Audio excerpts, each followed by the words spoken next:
Longhorn Nation, we're back.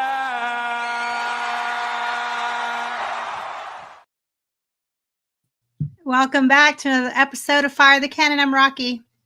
I'm Megan, and we are Fire the Cannon. What? Welcome back, Megan. How are you?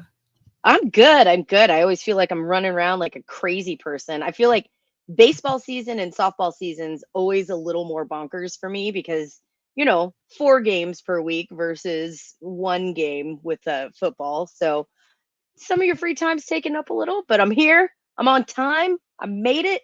So I'm doing good. How are you doing? It is a big difference when you have 4 events a week and, you hang out before, you got to let traffic die down and hang out after. And yeah, that's a big difference. It makes you realize how much the baseball team and softball team and the other basketball that have 2 or 3 games in a week, how much it goes through for them. And we're exhausted and we just do part of it. Yeah, exactly. Yeah. I'm just watching. I can't imagine the schedules, and I'm not going to school. You know what I mean? Like crazy. I have mad respect. Well, you are going to work. You are going to work. That's fair. But yeah, been a crazy week so far. I feel like all the sports, March Madness coming to an end, everything going on. It has just been a whirlwind of stuff to talk about, a whirlwind of things going on.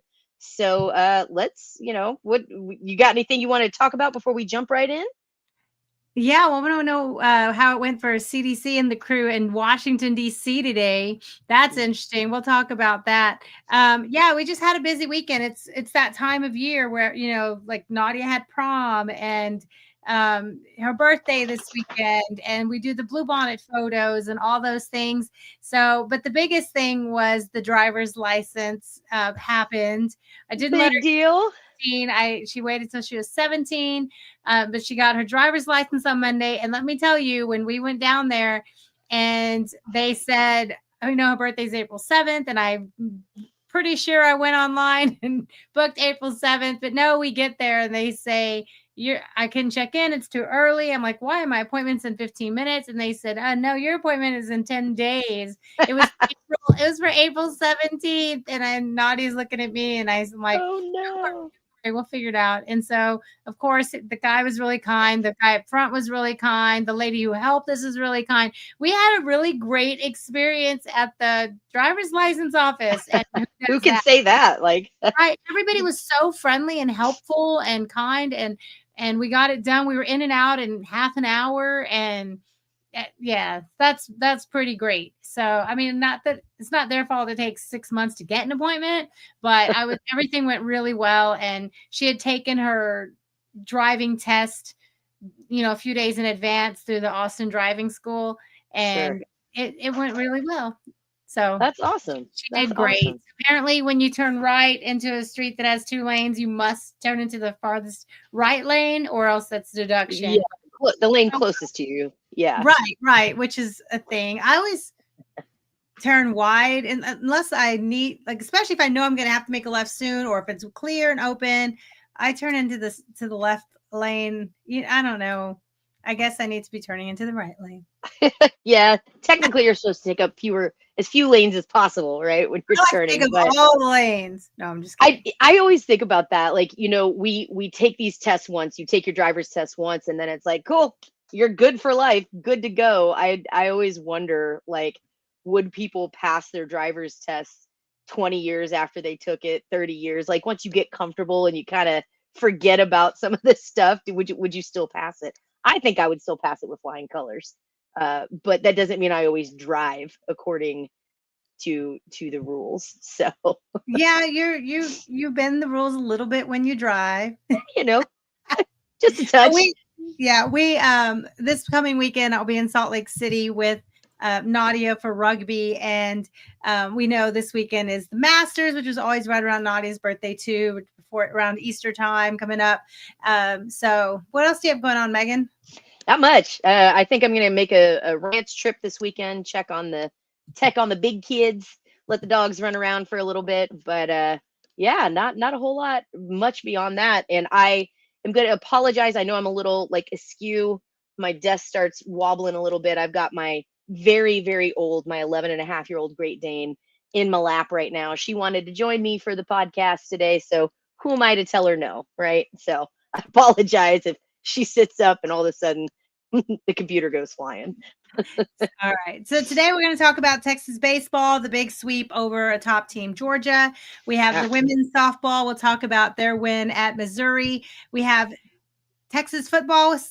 Coach Sark had his press conference, which was really great because he sat for about 25 minutes and gave such good info on, the depth chart, rebuilding the O-line, a little bit about the leadership and energy and skill development happening with the not just the new incoming freshman class, but the new staff and the even requiring the older players to step up and have a little bit more leadership roles.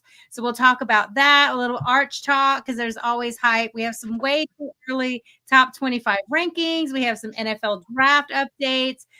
We have to talk about the basketball, Megan. Women's Final Four. Texas was in it to win it. And, things didn't go their way. But we got great news back. We'll talk about that. Men's basketball, the new coach, Sean Miller, and the Longhorns that said they're coming back. Additions to the roster on campus already coming, already racking up some commitments from transfer portal. And then we have to laugh at the Aggies and the way they when they get a new coach. We got to laugh about that. So we have, of course, we always have our favorite top stories of things happening around football, NFL, Texas Longhorn legends, and top stories just around sports. There's a lot to talk about. And most notably, the dire wolf is back, Megan. Did you know that? Yeah, it's crazy that we got an actual dire wolf before we got the finale to this story from George R.R. Martin. But, who would have predicted that? I did not have that on my bingo card for 2025. So we have two congratulations to go out first. First, the men's tennis team won the SEC championship. They did it by beating A&M solidly to secure the regular season Big 12 championship. So congratulations to men's tennis. And also congratulations to L'Oreal and Sark, who have welcomed their baby, new baby boy. So class of 2043, 2043, 5-star commitment. Sark, 4-star plus quarterback out of what? Austin. Is he in Westlake or Lake Travis, wherever he's living? I have no idea. Let's say Austin Westlake 2037, 2040, 2043, right. 5-star quarterback has committed to the University of Texas. Congratulations. Yeah, that's great. That's great. That's and photo. I know. She's, of course, she's always gorgeous, but I wish we got all the maternity fits, like she's such a style icon. I wish we had seen a lot more like maternity fits, because if anybody can make it look stunningly fabulous, it would be L'Oreal. That is the truth. That's the truth. All right, Megan. So let's get it going. You and I were at the baseball game last week. Let's start with baseball, girl, because there's so much to talk about. So much. Baseball's your space, your love. Number 3, Georgia. Everyone predicted this would be where Texas, exactly. comes back to the real world, comes back to reality, finally plays a good team or whatever they were saying. And here comes number 3, Georgia, hot bats. And Texas found every way to win over 3 games. Yeah, look, I cannot praise this team enough. We've talked about this before. Texas pulling off the series win against LSU was an incredible feat. They got their butts kicked. Texas got their butts kicked against LSU on that Friday night game, but responded well and responded in dominant fashion. This was a different, series altogether with Georgia. Georgia coming in, like you mentioned, hot as hell, one of the most dangerous offenses in the nation. And the question was, could Texas pitching keep up? Is there any pitching staff in the nation that could quiet Georgia, that could keep their batters in check? And the answer from this weekend was a resounding yes. Absolutely. Texas pitchers stepped up. Absolutely incredible. We had, hi there, Zora. Again, pitching was just absolutely lights out. Georgia came in with 2 of the most dangerous hitters in Robbie Burnett and Rylan Zaborowski. Sorry if I butcher that. they were combined 2 for 21 with only 3 ribbies. So they came in the weekend. They came into Texas to the dish, ranked the number 1 and number 3 home run hitters in the country. Right. And they didn't get a single home run between the two of them. It was really impressive. It was really impressive. Texas just absolutely dominated. Again, like you're showing here on the screen.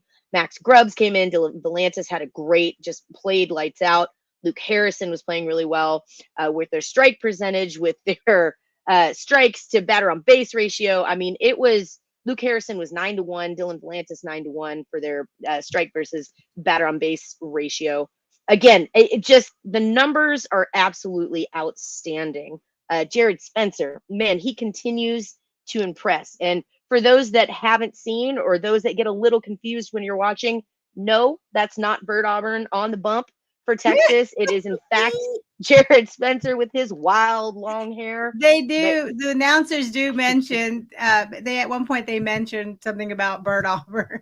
Yeah, but yeah, it absolutely. I mean, it was just a dominant performance by Texas pitching. And Rocky, like you mentioned earlier, as you were introducing the segment here, you're absolutely right. Texas found a way to win in a number of different manners.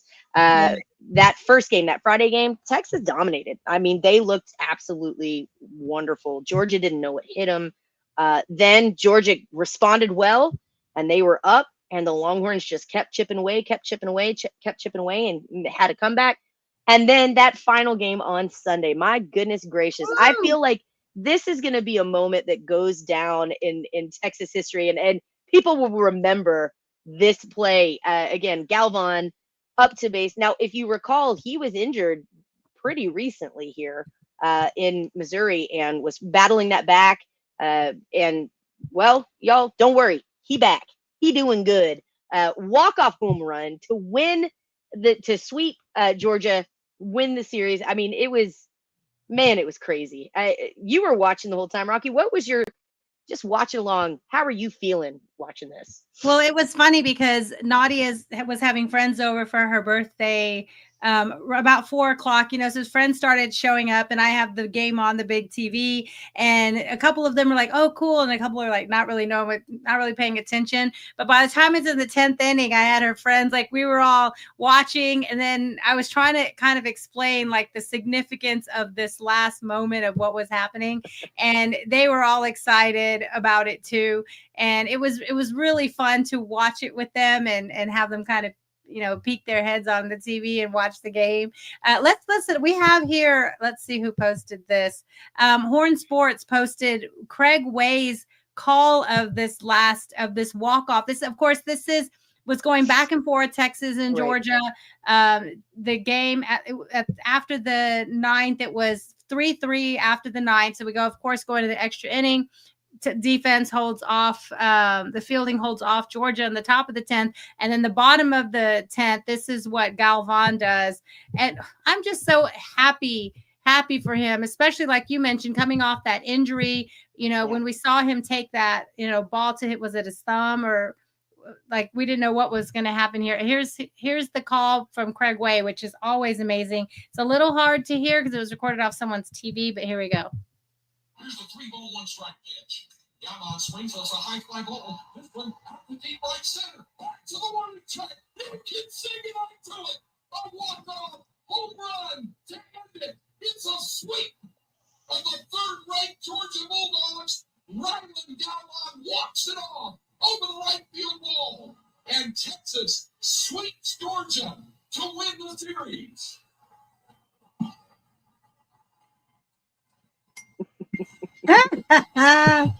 It was phenomenal. I think my favorite part about this whole thing, I mean, you could tell the team was elated. Galvan like rips his shirt off and walked over. At one point, the team had to kind of pull him back in to make sure that things didn't get too chippy.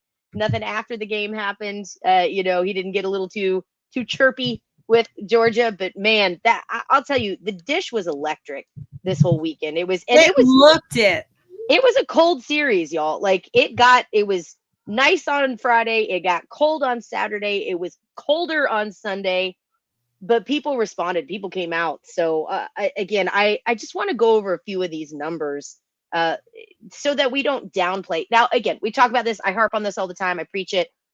Texas moving up to number 2. That's awesome. That's great. Doesn't mean shit in April, right? This is something like, this is still April baseball, still a lot of ball to play, but it certainly is setting up to be a really special season. Georgia comes in again. Georgia at the time ranked number 3 in the nation. They came in, their offense for 31 games prior to this Texas game. Now, Georgia was averaging 11 runs per game coming into this Texas series. They didn't get close to that. They didn't even get 11 total all weekend. Exactly. They got 8 total between the 3 games. Yeah. Again, so in the 31 games before Texas, Georgia was at 326 runs scored total, which is again 10.5. I'll round up for him. I'll give him the credit. 339 hits, which is 10.9 per game. 84 home runs. That's 2.7. Again, Georgia was averaging almost 3 home runs per game coming into this series. 243 strikes, so 7.8 per game. The bats against Texas pitching in the 3-game sweep. And again, I'm going to shout out Gage Sheets here for these numbers. 8 runs scored, so that's 2.6 per game. 5 hits, 5 per game. 3 home runs, 1 per game. 38 strikes, that's 12.6 per game. So Texas obviously held Georgia to much, much, much below their season averages. Again, shout out to the dominance of Texas pitching, and absolutely, again, our guys were lights out. The great thing too, Rocky, I'll say this, I tweeted this earlier.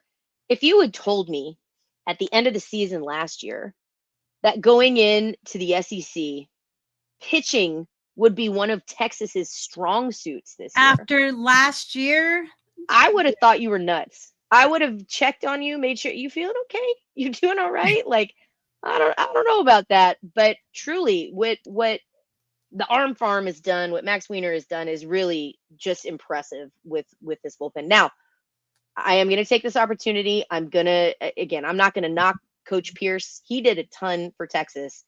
We've seen transitions between coaches before. We've heard, in football, the cake is baked. You just gotta put the icing on it. That didn't end up being the case. But in this case, with Jim Schlossnagle coming in, truly, this feels like a situation where Coach Pierce did set this team up. The talent was there. Texas had the talent. It was just a matter of kind of finding that spark again, working on a few little things, getting the pitching down. Pitching was obviously a rough spot, a sore spot for Texas last year.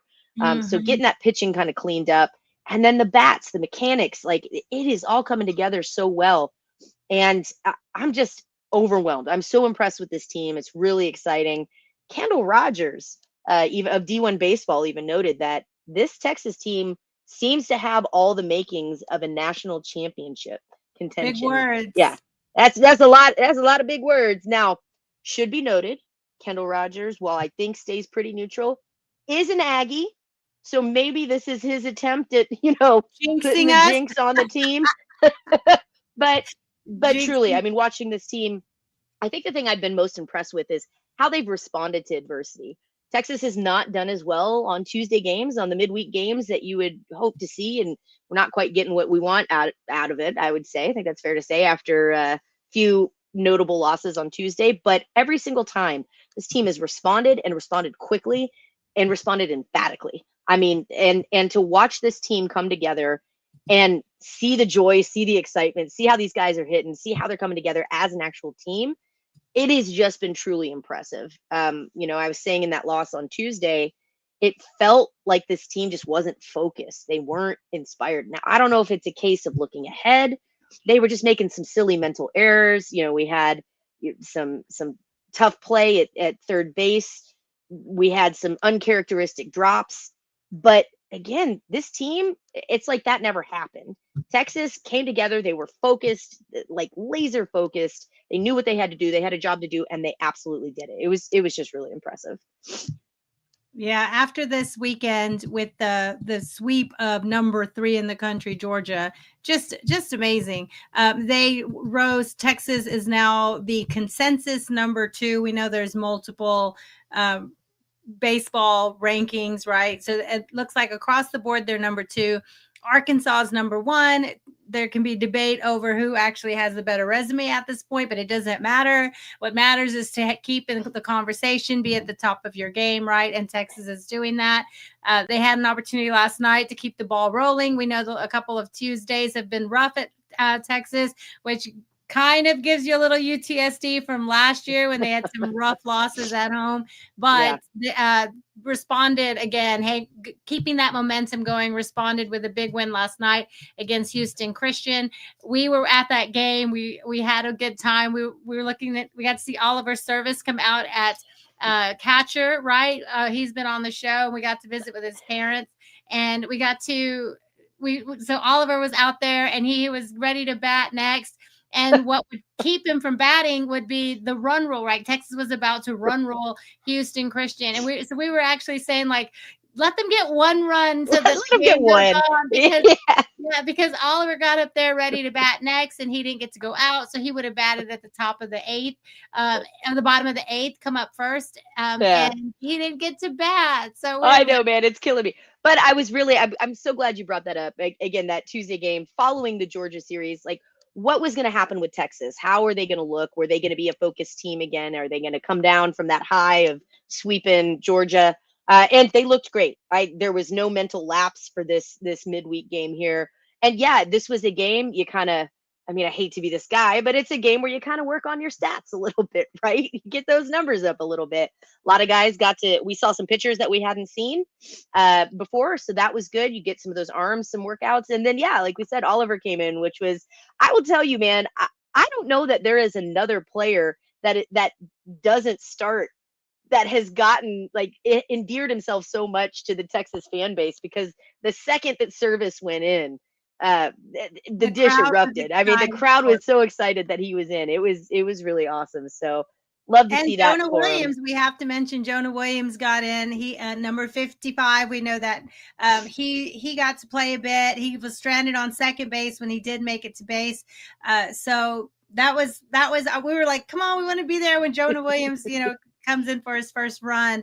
But yeah. So you mentioned the home runs that Georgia has been on a roll with, almost 3 home runs a game. Texas has been on a pretty hot streak too of home runs. And one of the big traditions we know is the curtain call. And let's talk about that, because Texas is known for, when the player comes around and scores a home run, they go into the dugout, cheer at their buddies, but the crowd calls them back out, right? And then they come and cheer with the crowd. Here's what this looks like. People know.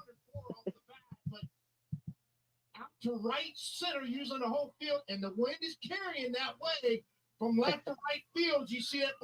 So he's talking, the announcer is talking about how he hit the home run, but the video is showing Jalen Flores come out and wave to the crowd. And how cool is that curtain call for Texas? So let me ask you that. I've actually seen this debated, and I'd love your thought. Like, it sounds like you like the curtain call. So that's right. When they hit a home run, they come in, the team comes out, meets them at home base, and they go into the dugout, they celebrate, and then the crowd will actually chant their first name over, Jalen, until they come out of the dugout, give a wave, go back down. And it's every single time. So you love it. You're for the curtain call. I love it because it's not the player who stands and, celebrate me. He goes into the dugout to be with his team. It's the fans that want to give him props for that hit.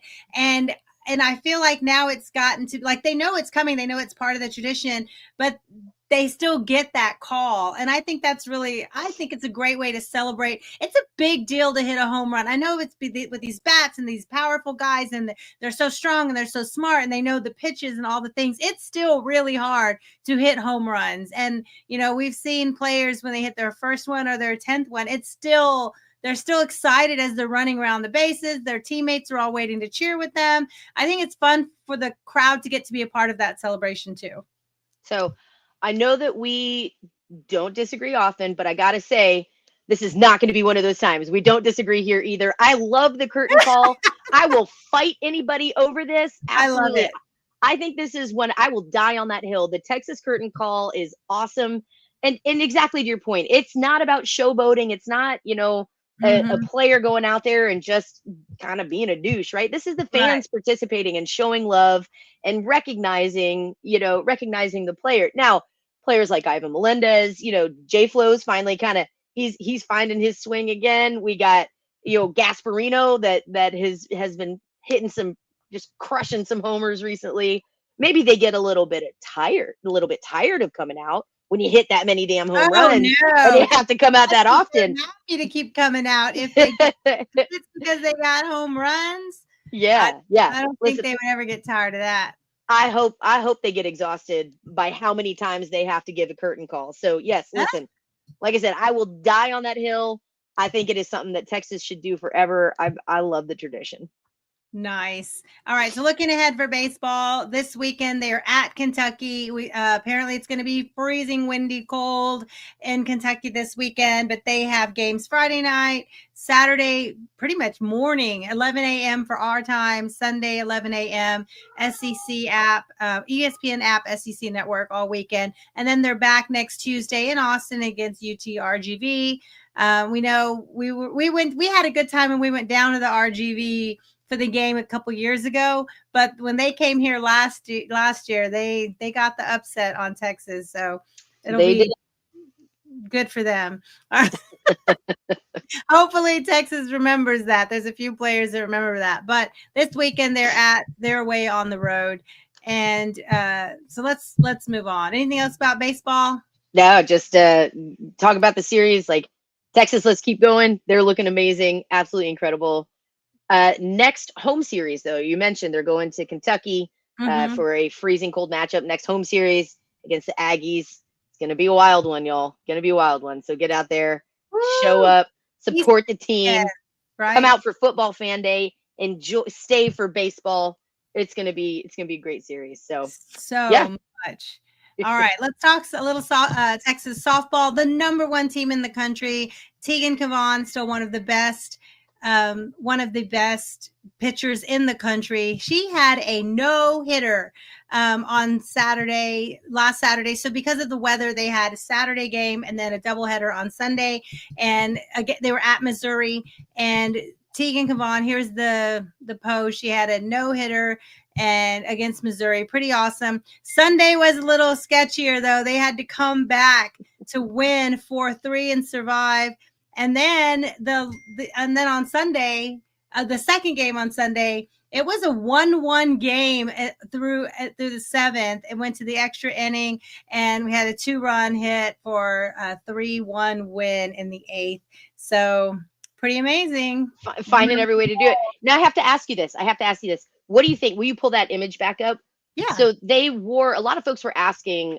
For those that are listening and aren't watching, Texas wore teal, the color teal with the uniform. So they had teal colored belts and teal softball socks on. And some of them had, the teal ribbons in their hair or things like that. And I had a lot of people asking like, oh, what was that about? So actually there was a Missouri player. This was for ovarian cancer. There was a former player for Missouri that passed away from ovarian cancer. And so this was to honor her. So the teams were wearing a lot of teal this week, and a lot of teams were. It wasn't just Texas. But I gotta say, I love the look. I don't know that I would want it 24/7, but teal looks pretty damn good with burnt orange. Well, like sometimes people wear turquoise jewelry with their Southwest burnt. It's that Southwest vibe. Yeah, it is. The turquoise on the sunburned orange. So that's a very Southwest match of colors, Southwest style. Mm-hmm. So I kind of like it. Lots of people like to wear turquoise jewelry with their cute Texas outfits, and that's what that reminded me of. But it was a really special nod to that what they were honoring that day. Thanks for reminding us why they did that. Absolutely.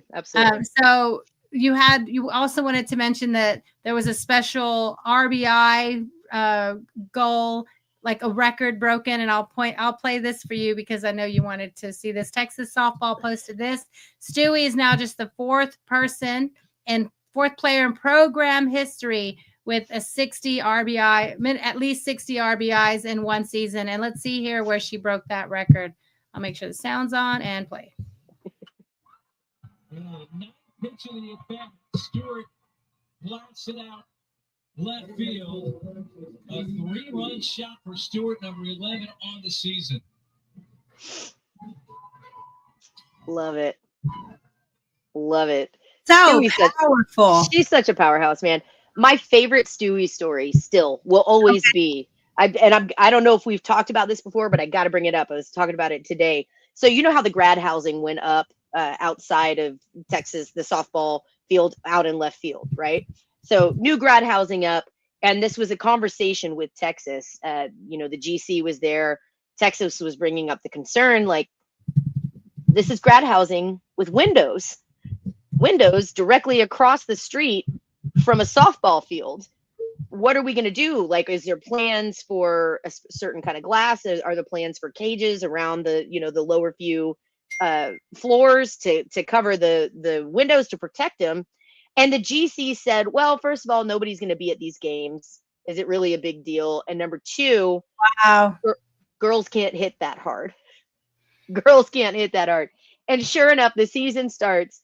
And Katie Stewie, I feel like it was her first at bat. I don't fact check me on that, but I feel like it was pretty early in the season. The story will be that it was. Go down in the lore, right? And sure enough, hits the home run, cracks the window like the first time up. She absolutely obliterates it. And I swear to God, I hope she does it every single time she's up there. So yeah, I love it. That will always be my favorite Katie Stewie story. All right. Well, after a sweep at Missouri, the number one team gets to host a top 5-7 team, depending on where you're seeing your rankings. Tennessee comes to town this weekend, April 11, 12, 13. So while the men's baseball are away, softball is in town, so you can go to Red McCombs Field. That's going to be a top 5 matchup against Tennessee Friday night. So ESPN app as well as the baseball, so you can have them both streaming at the same time if you can't be at the game this weekend. But good luck to the women. That's a great matchup. It's amazing how we talk about this every week, but the men's baseball is 7 of the top 10 rankings are SEC. Women's softball, so many of the top are SEC of the top 25. And basketball was that way. We'll talk a minute about, you know, Florida winning the national championship SEC team. So much great competition every week. Absolutely. What's up, ladies? Hey, CB, good to see you. Thanks for joining.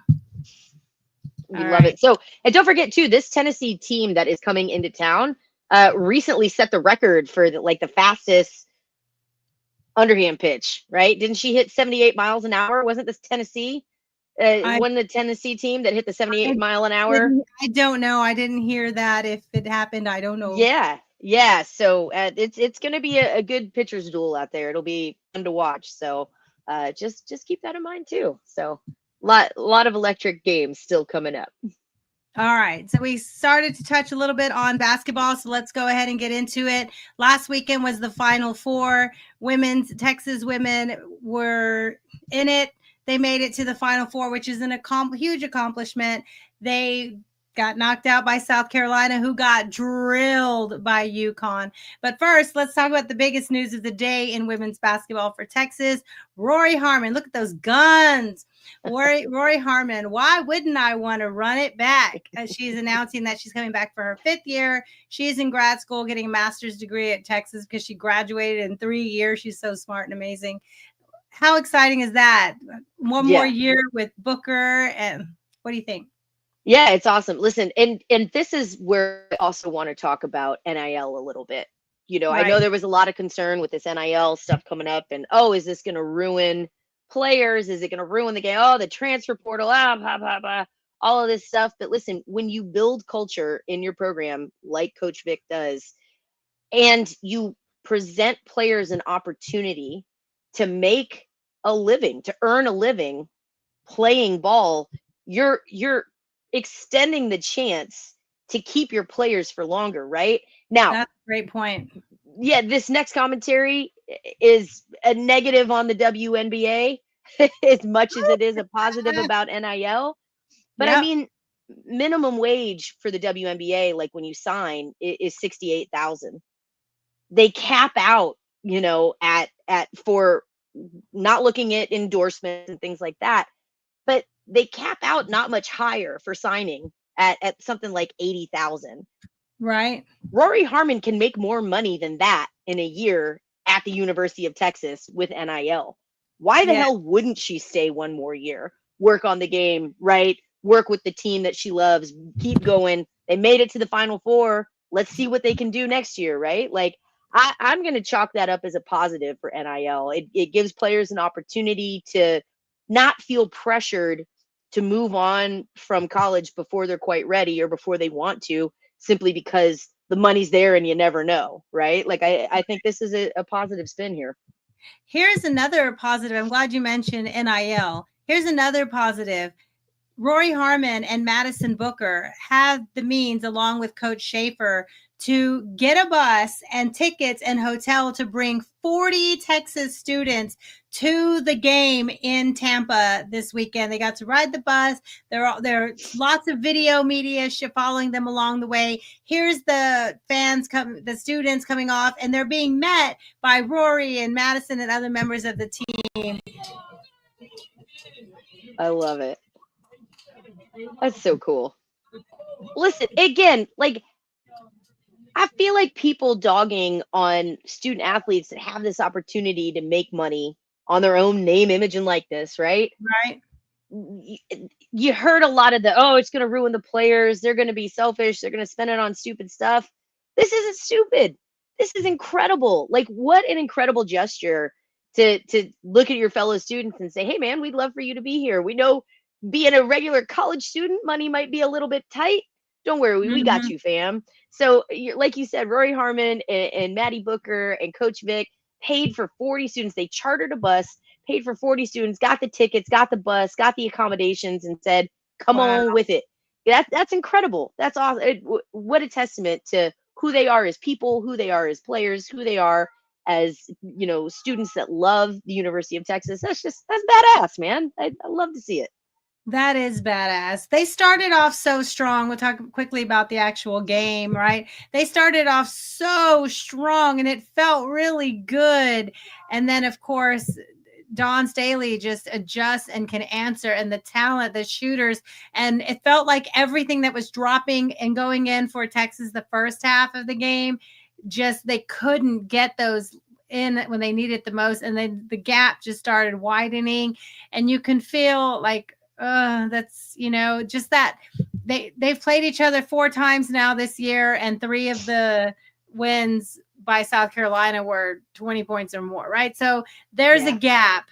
There's a gap in that talent, and there's lots of conversations to be had about, when Texas is going to get some more young shooters and things like that and build more around. But everyone has injuries, but injuries did affect the plan going into the season. But to get all the way to the Final Four, they've got to be so proud. Here's Madison Booker talking early in the at post game about how proud she is of the team.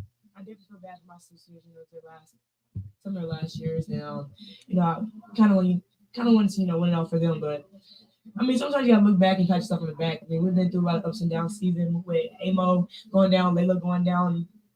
Beginning of the season, like, that's 2 tough players. Like, that's 2 losses we had. And you can't hang your hand on that. We got to pat our backs. We were regular season ACC champs. There you go. Pat yourself on the back. They came a long way.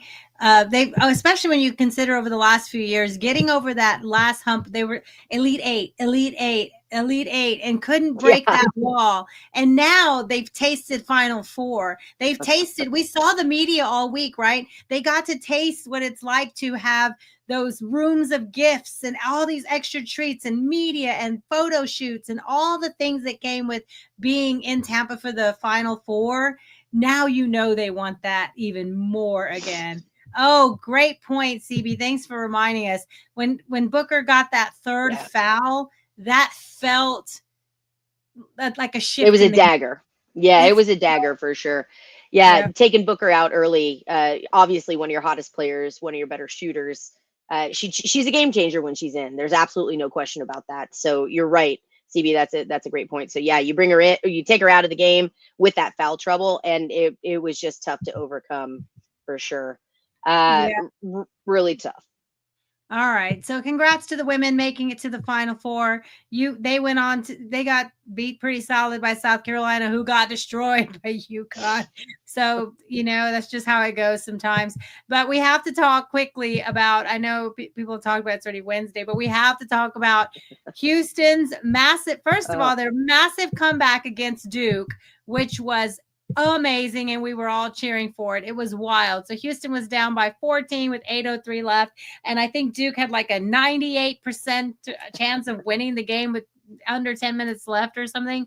And then that dwindled down, and then eventually Houston took the lead at the end. It was wild. This game was so wild.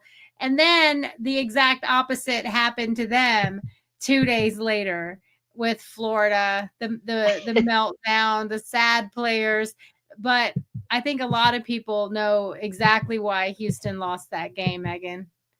Yeah, listen, do you want to talk about it? We're going to talk about it. I think we should talk about it. That Ted Cruz was there? Yeah. This man, listen, I don't care. Like, all politics aside. Exactly. First for sports. So I saw somewhere that the bookies, basically, if you bet against the team that Ted Cruz was representing every time he showed up to a game, Ted Cruz's, if you bet against him, you'd be, I think it's something like 18-2. Yeah. They both, the teams that he's been rooting for have only won 2 of the contests that he's been at, whereas 18 times they've lost. Come on, man. Like, at a certain point, do teams in Texas, like, what can be done to stop this man? How do we get together? Coming to cheer for you. Like, and it's amazing how one day he's wearing Baylor gear, the next day, I know he's trying to represent all of Texas, at the games. The one next day he's wearing a Houston, next he's wearing a Texas, next he's wearing an A&M, whatever. He's hopping around. Everyone's his new favorite team, Astros, Rangers, whatever. But as soon as he puts on your jersey, you lose. You will lose whatever is happening. All right, that's a good question. I want to ask the folks listening too. How do you feel about folks that skip around for teams like that? Are you cool with it? You're like, you said you got it. You're like, yeah, I get it. You're trying to support different teams. Like, is that okay? Or does it piss you off more? Like when you see somebody that's like, one day they're wearing, one team, and the next day they're wearing another team, and the next day they're wearing another team. How do you feel about that? You think that's all right? It doesn't bother me. It's fun to have different, it's fun to have people to cheer for. I know, like we were just saying, he's a senator of Texas, so he tries to hop around to all the Texas events. I guess he's getting lots of tickets, but I don't know. It doesn't bother me.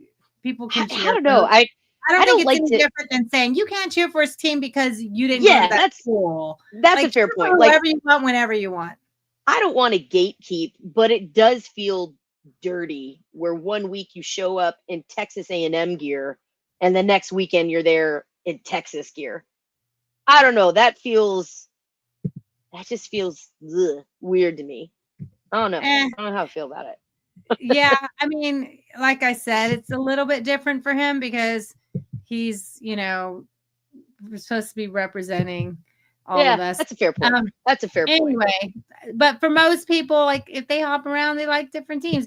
Bandwagon people, they're everywhere. All right.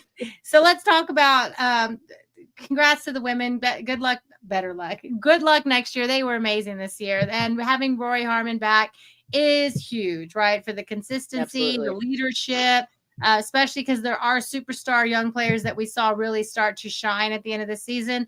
But that it's great to have Rori back.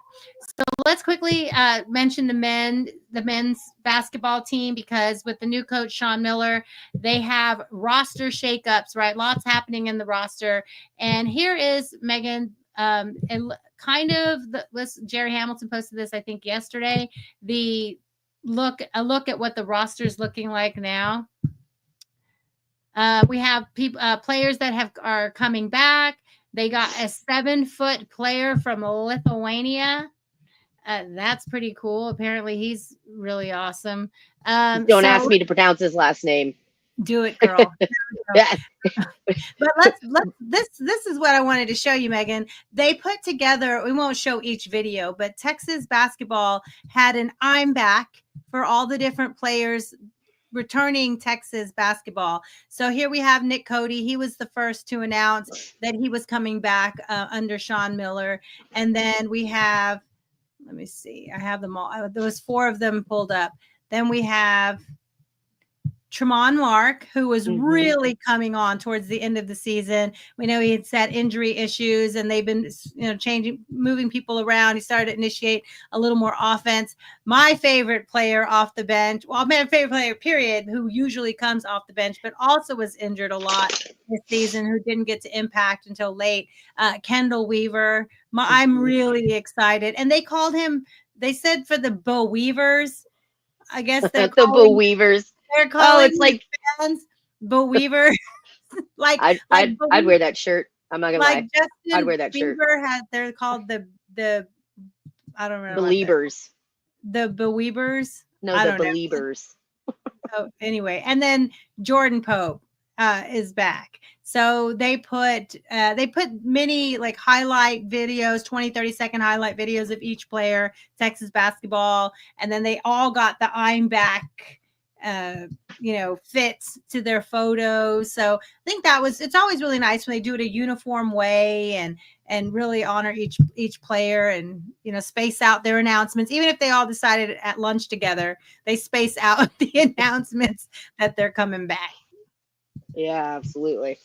I love it. All right. Well, talking about basketball, there's a lot of hope for Texas next year. I think, with the new coach, Sean Miller, coming in, kind of some fresh breath into the program. We'll see how that plays out. There was another Texas school that was looking for a new coach. Let's talk about it, Rocky. Let's talk about it. Texas A&M had a search on as Buzz buzzed off from College Station to go to Maryland. So Texas A&M was searching for a new coach. Now, there was a lot of rumors and whispers, and if you were to believe some of the A&M boards, Coach Chris Beard was absolutely done. He was coming to Texas A&M. There was zero question. Do you think it was ever going to happen, Rocky?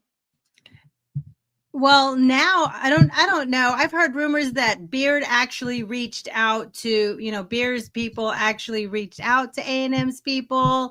Here's the announcement that he's staying at Ole Miss. And he did not, in fact, end up at A&M. No, but we talked about this last week. Could it have been nothing more than bumping up his current contract resume, right? And getting that interest, because if anything job searches do, and this happens whenever Texas has a job opening as well, if there's a big time job opening, just get your name in that circle, and your agent will come back and get you more money, longer contract extension or whatever. The announcement, though, did end up coming that they hired someone named Bucky McMillan. If I lined him up in a line of people, would you say he was an accountant? Would you say he was? Look, I don't want basketball coach. I don't want to dog on the guy for his looks. I'm saying he doesn't. I would not pick that man out of a lineup and be like, "You are an elite basketball coach." And he may be amazing. Who knows? But that's not the vibes that I get. No, I agreed. The other thing I will say is, like, come on, Texas A&M, you're announcing your head coach, like. Put a little bit of edits behind touching up that photo, my friend. Like, get some of that shine off. Like, what's happening? How about right an now? action photo of him, like coaching? Yeah, this is his employee of the month photo at the accounting firm. So is. of course, what Aggies? Go ahead.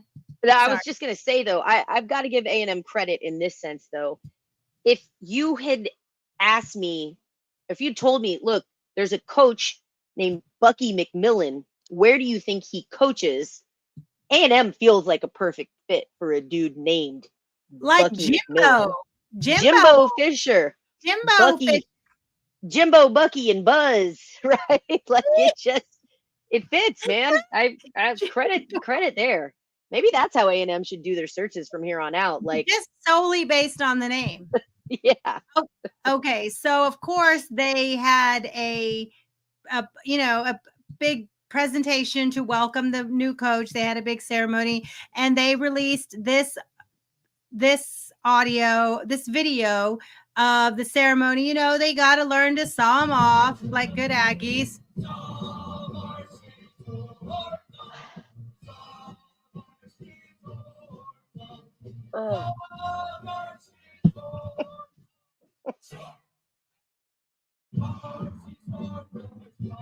It goes on and on. It's saw varsity's horns off. I had a minute, Megan. So I was like, I need to add something to audio to this. So I had a couple of options. I went with this one. And of course, it's the milkman pointing, like he's having issues with his shoulder and pumping imaginary butter, oil. I don't know what he's doing. And then in the background, the four men are swaying in the suits. And he's so much in the forefront that it's hilarious. But so I went with this one at first.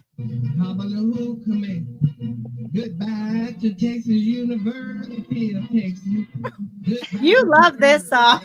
This is my favorite. I have this on a playlist. Now, for those of you that are that may not have been around so much, this is actually something that KVET used to play. KVET used to play this before Texas would play Texas A&M, and of course, this was a recurring character on KVET. That what was her name? Shirley something.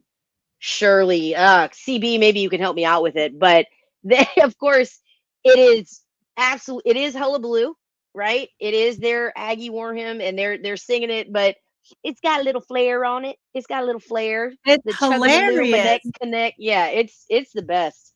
Okay, then I had to do this one. Ready? One more.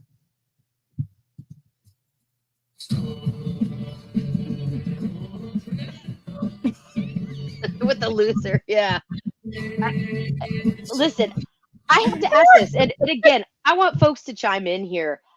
I get it. I understand traditions. I will say this about A&M. I will say about A&M, like, I respect their traditions. I respect that you have a lot of them. Not everything can be a tradition. I will say that, in my opinion. But you've got to respect a fan base that comes back time and time again when you've been on the brink of being good and you just can't cross that line with the national championship. That's tough, man. So shout out to their fans. I credit them for that. But and I get it takes a different kind of person to be an Aggie and to like totally buy in and get all of it. I understand that, but I cannot think of one person that looks at this kind of press conference and go, yeah, I want to be a part of that. That's amazing. That seems awesome. Though. And I don't know how much you'd have to pay me to be the coach that's standing there while those milkmen are just spazzing out that way. It's just so weird. You know? Weird. It's just so weird. Aggies are weird AF, CB. Yes, they are. Yeah, I don't know that I get it. I'm not supposed to get it. I know that's what Aggies say. If somebody has to explain it to you, you wouldn't get it anyway. I'm fine with that. I'm fine not getting it. I'm fine not getting it, but I don't know. Like I don't know if you saw this tweet by our buddy Quan Cosby, who saw this press release and said it was at this moment that Bucky questioned his decision, right? Like I would love to be a fly on the wall, or like just to be in the brain and go, is that really a time where they go, what the fuck is this? What is happening right now? I don't know. But you got to think at this point, there's enough exposure that they kind of know what they're getting into, right? Yeah. And every post they do like that goes viral for the wrong reasons. And it's not just Texas fans, it's the whole country laughing and joking about those moments where they're painted in overalls. Like they, had the, drag shows banned at their thing. And I'm like, they have men dressed up in painted overalls dancing in circles. I don't think they mind drag shows in College Station. Why are they trying to ban them there? Anyway, so one more thing of Texas basketball news, which is huge and which we knew was coming. We knew that would be coming, is Trey Johnson has announced for the NBA. And here's where he made his announcement. We'll watch this video real quick. Thank you for having me. I understand on NBA Today. Some very exciting news to share with all of us. Yes, most definitely. I'll be declaring for the NBA draft. Excellent. I just like to thank my family, first and foremost, just for keeping me grounded. And then just all the coaches that have coached me up to this moment, and then all the trainers I've worked out with that helped me get to this point, and then all the teammates that I had, guys that have helped me out with a lot of different things, taking bits and pieces from their game, different advice they given me. It's just great to be here. I love seeing your smile as you talk about all the people who helped you get to this point. Huge congratulations on declaring for the NBA draft. It's one of the best nights of the NBA calendar to see all of these young men, all of your dreams coming true. And currently, our Jonathan Gavoni has you as the 5th pick overall in the NBA draft. What does it mean to you to be projected as a lottery pick? It's kind of somewhat a childhood dream. But when I was a kid, I just didn't think about being number one or being lottery. I just really thought about just getting a chance. One of those 60 just to have a chance to play in the NBA. That's hardly needed, but just to be a lottery pick, that's even better, sure. That's amazing. All right, just an opportunity. How humble is he? Like they're saying you have an opportunity to be a top 5 pick, you're through your projection, and he's just wants the opportunity to compete. Yeah. Now, let me ask you: do you think Trey Johnson's going to be a guy like KD, where one and done at Texas, but Longhorn for life? Like he reps Texas every opportunity he gets. Do you think Trey's going to be one of those guys? Do you think he's going to look back on his time at Texas fondly? I know that's a bit of a trick question, but I'm curious. What do you think? I hope so. I hope so. Like nobody expected him to stay. The opportunity is massive to go be paid tons of money to be developed. That we can see over this season, he did have, what we would say are freshman mistakes or youngster mistakes or, but that's things he's going to build on. He's still such a talented shooter. He was one of the best shooters in the country, the best in the SEC, made all SEC as a freshman.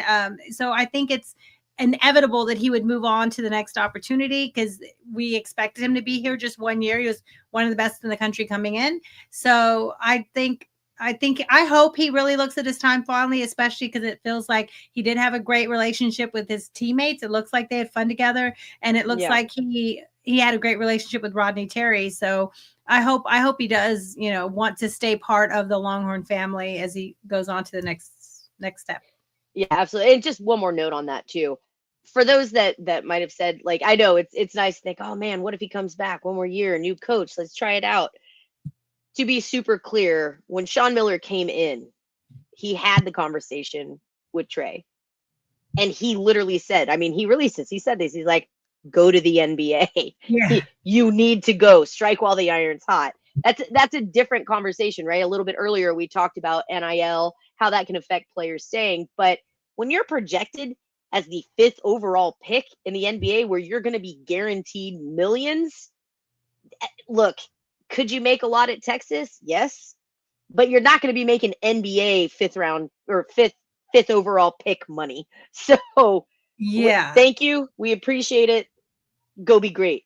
Go be great, Trey. Go be great. And we know because Sean Miller at Xavier, when he was at Xavier, days before he came to Texas, he watched a lot of film on Texas to prepare for that match, right? So it's exciting to see that, Pope, Weaver, Mark, Cody, the 4 big players that are coming back. It's exciting to see that, thank you, that he wanted those players to be a part of it. He even mentioned Kendall Weaver going into the game about how, exciting he was and what kind of energy he brought and the hard worker he was. So I'm excited that he feels like he has something in that core group that is a foundation that they can bring those players want to come back and play another year at Texas, and instead of, which is fair if it's, they can move to the transfer portal just like anyone else with the coaching change. So I'm happy they're staying. Excited for Trey Johnson to go be great in the NBA, and good luck to Bucky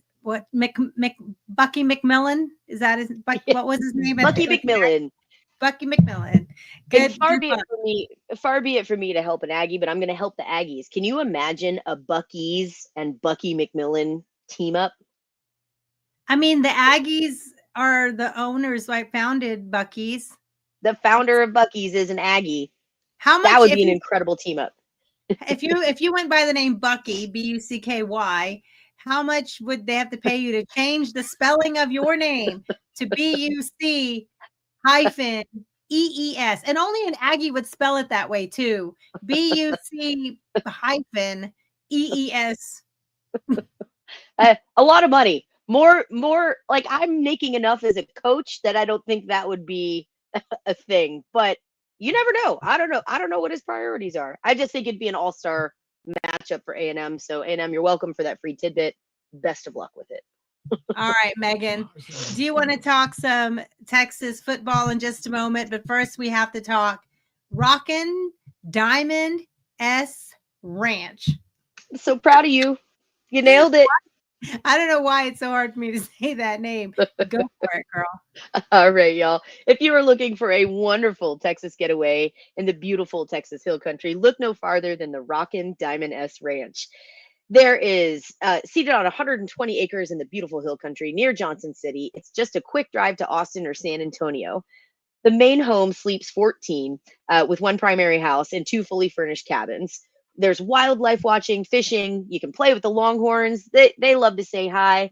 Give Gabe a rub. Tell him hello. Give him some cubes. And there's a beautiful indoor and outdoor eating and cooking areas. It's just 5 minutes from downtown Blanco with breweries, eateries, shopping, and more. So y'all, F1 is still coming up. You've got plenty of Texas football coming up. This is the perfect time to book your stay at the Rockin' Diamond S Ranch. So if you are looking to save hundreds, if not thousands, from the crazy Austin prices, check out rockindiamondsranch.com. That's Rockin', no G, diamondsranch.com, or give our good buddy Chuck Smith a call at 512-694-1969. Tell him Fire the Cannon sent you. Yes. Thank you, Megan. Good job. All right. Absolutely. So we have Texas football to talk about. Steve Sarkisian had a press conference. They had so much talk about improving the player development, the coaching staff, the changes, who's going to bring the energy. And I like that he even said, who's going to bring the energy on the coaching staff as well. He talked about them, they're only 7 practices in, so no one's a finished project yet. We got to hear about some injury reports, but also who's getting opportunities to step up while those players are resting. We got to have some Arch Manning talk, which I love. The hype I can't get enough of it. I pump it to my veins, right? So let's get into that. And also we'll talk a little bit of Arch Manning, some NFL mock drafts with the Texas players that are looking to be drafted. And then we have some other fun football notes. So all right. So Steve Sarkisian's press conference, he started by saying that he really wanted to challenge all the players to move to another level, and not just only their play, but also their leadership and their energy. And what do you think about the comment where he said, we can't just rinse and repeat what we do? What do you think? I love about it. Listen, I love it. And I think that is it's a little bit of insight onto why Coach Sarkisian has been successful at Texas. Football in general, coaching as a whole, it's not a set it and forget it kind of situation, right? You have to adapt to your players. You have to adapt to the times. You have to adapt to the teams that you're playing against. This isn't something where you do one thing and that worked one time, so it's going to work every single time. So I love that idea of stepping up. Who's going to step up to the plate? How do we keep it fresh? How do we change? How do we adapt? How do we grow as a program? How do we grow as coaches? How do we help and enable our team to grow as a team and to grow as young men? I love this mentality, and I think it goes so much deeper than just this one comment, right? I love it. To me, that gave great insight on to who he is as a coach and who he is you know, as a person, you know, and how he wants to help see this team grow. I think it's also important when he says not to rinse and repeat, because every year he talks about this. Every year it's a different team, different personnel, different opponents that you're going to play against, different skill, talent levels, experience. The coaching staff changes just a little bit. They've had overall pretty good consistency with this coaching staff, but they're just this year they have, the DBs have 3 new coaches, he mentioned. So you can't just do what you did last year. Even the rules of the game are constantly changing, what they're allowed to do. Last year they added, headsets and these different calls and things so there's always things that are changing, and Kickoffs change, right? Literal rules of the game. Yeah. Right. So I think that was really good. And he mentioned, so there are only 7 practices in. They are not expecting anyone to be a finished project, and they're looking for the growth.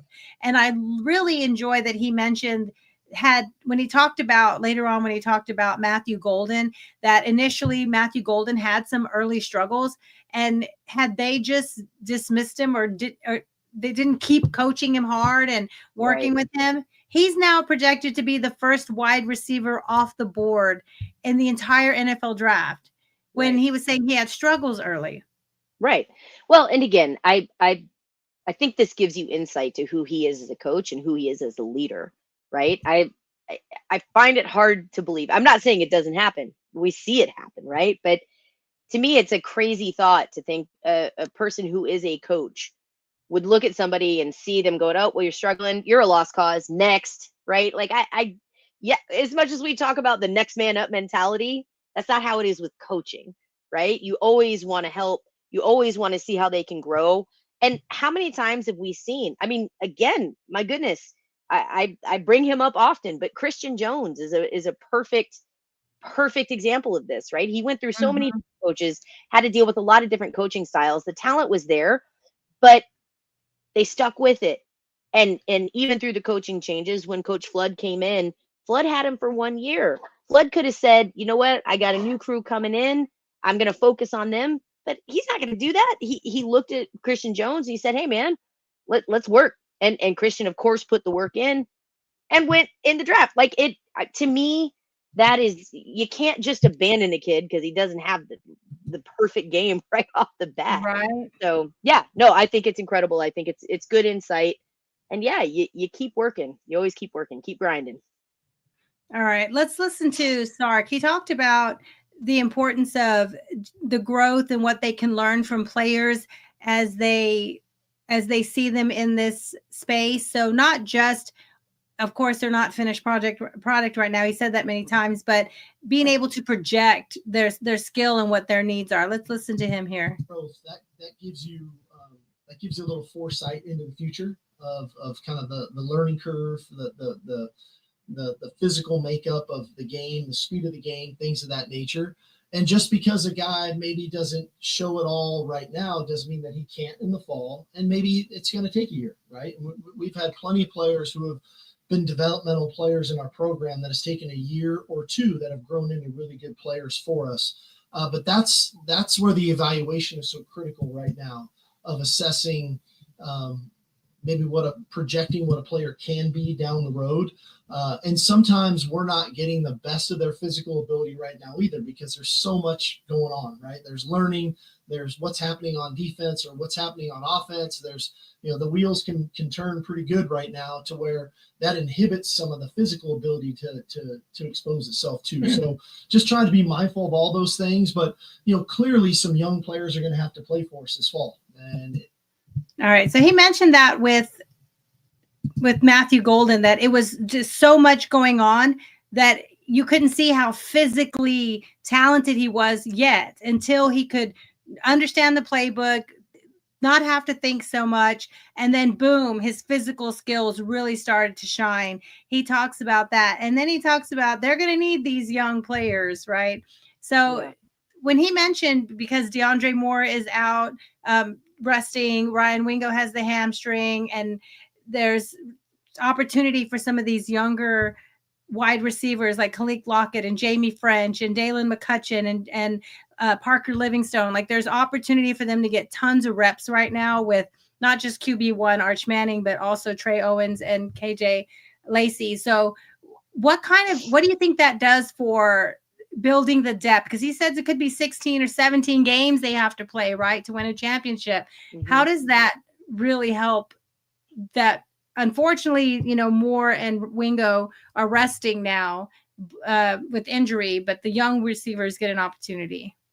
This is the perfect time to do it, right? Like I think it bodes well. I love the idea that we're early before the season. Guys that are a little banged up have time to rest. Some young guys have an opportunity to prove themselves. And again, we talked about this. Look, there have been plenty of Texas teams where, oh God, disaster has struck, and perhaps our backup wasn't quite up to snuff, right? So, and that not through any fault of their own, but you get them the reps, you get them the opportunities, you play them with the ones, you get them in there. And like Babers loves to say, iron sharpens iron. You get a guy an opportunity to play with the ones, or to go up against guys that they might not always be up against. You're going to see what they have. You're going to give them that opportunity to get those reps and get that chance to shine, get that chance to show off what they can do. And it's a great learning opportunity too. So yeah, I mean, as much, we certainly don't want to see anybody injured, that's for sure. But I love that this team and this coaching staff is capitalizing and making the best of it and getting those reps in for some young guys, because absolutely, to Sarkisian's point, we're going to have, like, injuries happen. Football's a violent sport. We're going to have to rely on young guys. We're going to have to rely on guys to figure it out and figure it out quick. So the more reps you can get across the board to more people that maybe haven't had that opportunity in the past, the better. Yeah, I agree. He also talked about, this is a great opportunity to see their competitive spirit, how well they retain information, and how they're constantly adding new things to what they're supposed to be doing. And then when they come back to that, how did they retain it? Can they execute it?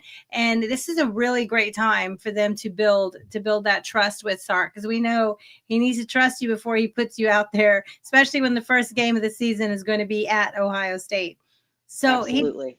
He talked about he loved the DBs. He loves where the DBs are at. But he did talk about this is the first time, at least under Sark, they've been building that offensive line, and they've had the same crew now for 3-4 years together. And this is the first time that the offensive line is almost starting completely over. Let's listen to what he had to say about the offensive line, and then we'll talk about it. We'll talk about the players that we know are in the draft.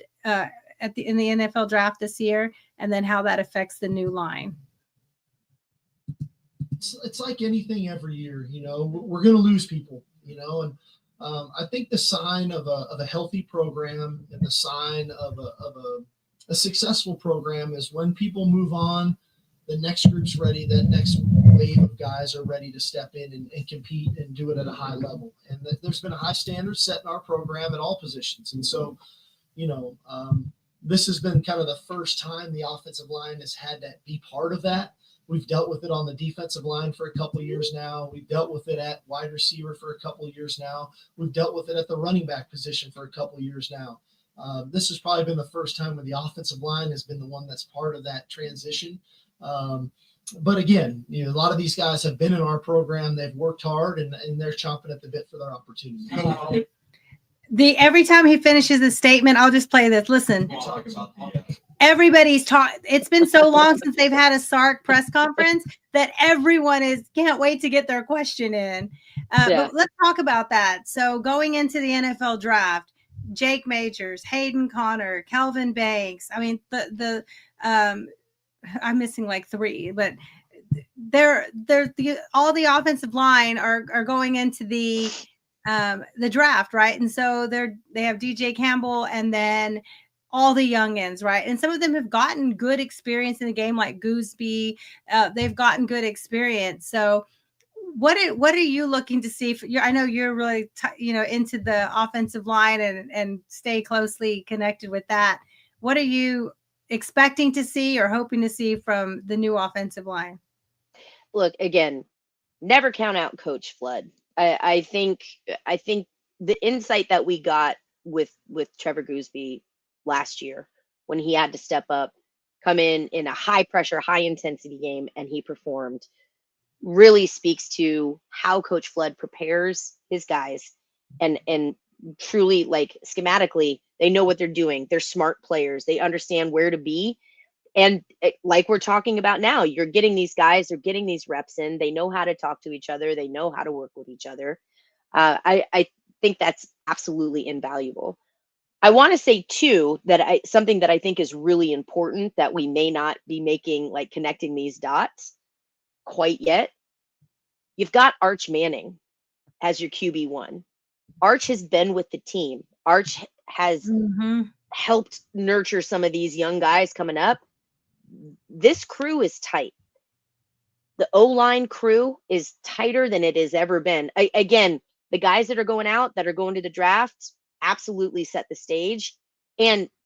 But while they were the starters, while they were doing well, absolutely killing it, they were also there to help bring up the guys that were coming up behind them in a way that we hadn't necessarily seen before with Texas.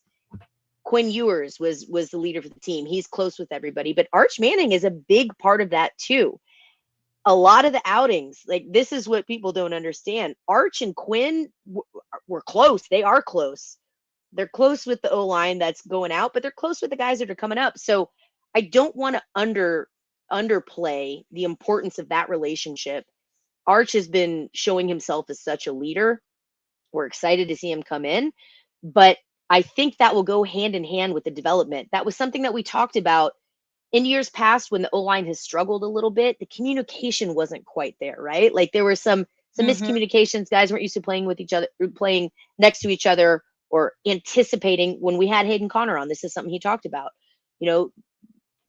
taking enough snaps with the guys so that you anticipate what they're going to do. You know what they're going to do, just second nature.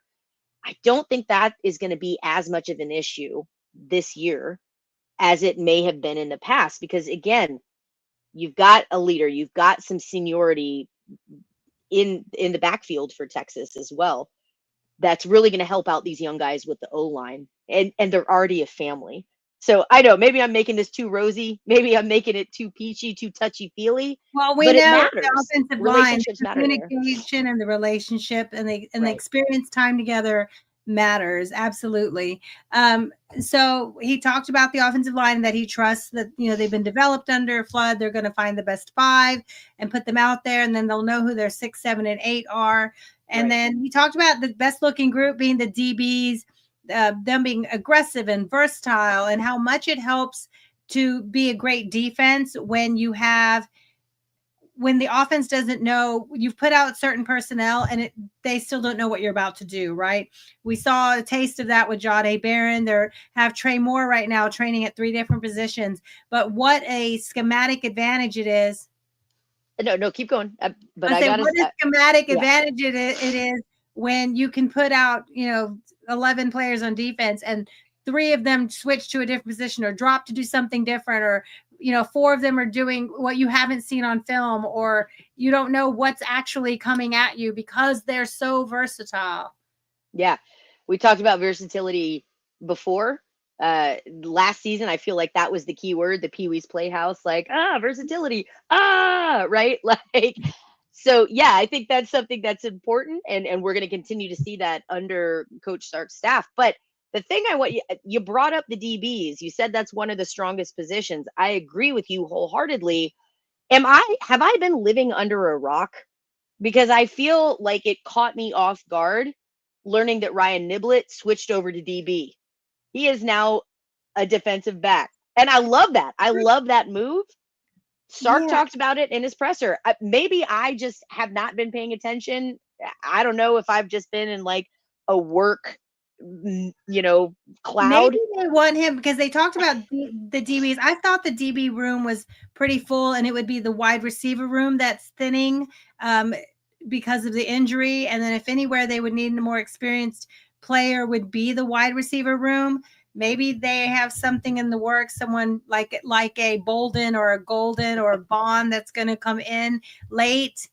Very, very possible. But I like this move for Niblett. I think this is also, an area where this feels like a very Roshan Johnson kind of move to me, right? Like I like the idea of saying, hey, we got a guy that's going to do whatever it takes for the team. Coaches are saying, hey, we need you here.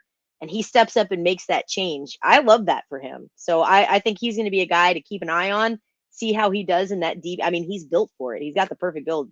I'm excited to see him as a DB. And obviously having those wide receiver skills, working out with the wide receivers for so long, I think he's one I want to keep an eye on this season. I think he's going to be fun to watch there. All right, we'll keep an eye. He mentioned Christian Clark. They talked about the running back room. Christian Clark being on a fast recovery pace, and how he's got his footwork and his balance back, which he's really proud of him for that. But I love that he mentioned that Quintravian Wisner was the energy of the group, especially coming off. We've seen him just grow so much, right, in the last couple years, going from playing special teams, being such an impact player on special teams, to starting to get really carries toward the end of his freshman season, to being the lead back by his sophomore season, and being the 1,000-yard rusher for Texas. And just even though he didn't lead in touchdowns, he ended up accumulating so many yards, and just really being a workhorse for Texas late. And now we've heard he's put more weight on his body. He's been really working to put more armor right on himself. So that was really good. And of course, he mentioned the young players, the young running backs, Simon and Stewart. And we've had Simon on this show. James Simon has joined us, and just really building a quality room. And of course, CJ Baxter will be back. We don't know at how long until he's full strength, but he's working his way back. So before we move on to Arch Manning, because we're going to talk a couple things, we have to talk about what Sark said about Arch, because that was really good. Let's hit one last point about the general press conference, where he talked about the transfer portal and what he's looking for in the transfer portal. And I'll share that here. Here we go. We're always going to evaluate the portal, and that's, for those that know, I mean, we really try to identify the portal to where we think there's a need, but yet also, is the person we're bringing in an upgrade to maybe what we have, or can it supplement what we have at certain positions? Naturally, there's a couple positions depth-wise we're not where we need to be right now, so we'll look tight end that way. Our numbers are down at receiver right now. From a scholarship standpoint, our numbers are down on the defensive line from where our numbers really should be, and our numbers really down at tight end. And so it's not a secret that we'll look to the portal, but I don't want to take a guy just for a number. I'll want to take if you're going to go in the portal, can he help that room play at even a higher level? And so we'll have to assess it. It's free agency, I like to say, but they have to opt into free agency. And so it's not like you can just say, hey, we need a defensive tackle, let's go get a really good one. If they're available, sure, we'll try to, but that doesn't mean that caliber of player will be available to us. Right. All right. What do you think about that? They're just not going to go pick up bodies to pick up bodies. It has to be somebody that can contribute right away and help. He always says the phrase, and help us win a championship, right? I think if anybody has proven that he knows how to use the transfer portal, it's Coach Sark. I am not worried. And again, I think it's that mentality, right? We're not just going to get anybody. No, you got to be up to the caliber, the level. You've got to fit the scheme. You've got to be a player that we think is going to get the culture, that's going to buy in and understand all that.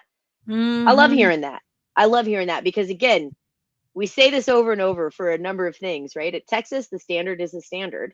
You're not just going to pick people up to fill a space. We'll figure that out. Texas will figure that out. Coach Sarkisian will figure that out. So yeah, I love hearing it. I think it just reaffirms once again the culture and the understanding that he has. And we've talked about this plenty on this show, but he has a vision. He knows the kind of players that he wants that will fit his scheme and fit his culture. And he doesn't compromise on that. So right. Hell yeah. I love hearing it. What are your thoughts on it? I see the same thing, that He said himself, he's not just going to take numbers for numbers. It needs to be a fit.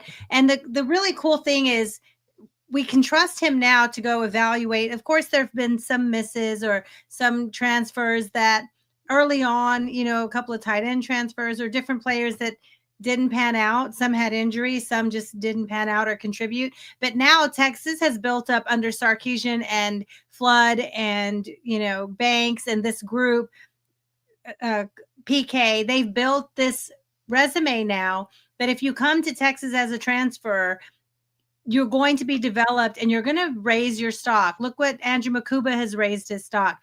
Isaiah Bond and we've mentioned Matthew Golden a few times.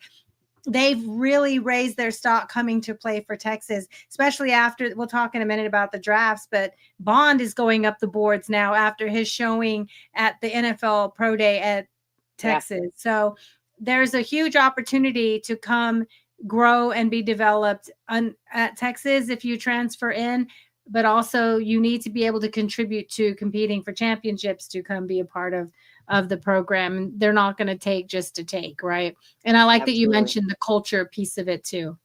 Yeah. Okay. So now we got to talk about the Arch comments. I've been watching so much. Sark has done a little bit of media. He was with Colt McCoy. And if you haven't seen that, go find Colt McCoy's interview with Sarkisian, where he talks about Arch Manning for a long time. And it is so good. But here's Sark talking about the leadership, right? The leadership, energy, confidence that Arch comes with. So this was in two parts. He talked about Arch. First, he talks about him being a naturally competitive leader. So we'll watch that part first. Yeah, no, I think Arch is a naturally competitive guy, and I've said this before. He's got a very infectious personality, and people gravitate to him. And one of the things I see right now is, naturally, he's leading a group of maybe some younger players, especially the skill spots, at the wideout spot. His confidence, I think, helps them. His understanding, his ability to connect to those guys in between series and talk to them has been helpful. But I also see a competitive spirit affecting the defensive side of the ball. I think they like competing against Arch. I think they know, he's going to talk a little smack to him. He's going to have fun with it. And I think that's bringing out some, kind of some personality in an Anthony Hill or a Manny Muhammad or a Michael Taft, some guys who have played a lot of football. And they're thinking, here comes another spring practice and when's the next game? And it's not for months down the road, but yet every day is a game. Every day is competitive because they know 16 is going to bring it. And if he gets them, he's going to let them know about it. If he gets them, he's going to let them know about it. Oh, bless you. Sorry, I have my allergies. In spring I don't know what blew in tonight. Yeah, it is absolutely killing me right now. So Arch being the competitive leader brings some energy, but he said it also riles up the defense a little bit, and he lets them know when he gets them. What do you think about that? A little smack talk from Arch. Listen, I love it. Again, I mentioned this a little bit earlier, and I'm going to keep harking back to what Rod Baber says all the time. Iron sharpens iron. And listen, if you want to be chirpy and you're going to get in it and you could back it up, that's just going to mean that everybody else is bringing their A game against you. And how you practice is how you play, right? I don't want people going through the motions. I don't want people kind of willy-nilly, whatever. I want them to be fired up. I want them to feel that fire, feel that burn, feel that, well, shit. All right, I'm going to step it up. He's playing at this level. Now I'm going to play at this level. Now I'm going to play at this level, right? Like, I love that back and forth and that one-upmanship, because you're not going to tell me anything that would convince me that we don't have a team full of competitors. So the second that you step it up, well, I got to step it up a little more. And then you're going to step it up a little more. I love that. I think it's incredible. And again, goes back to that, who you put on the team, every single piece matters. Every single player matters. Every single player has a role.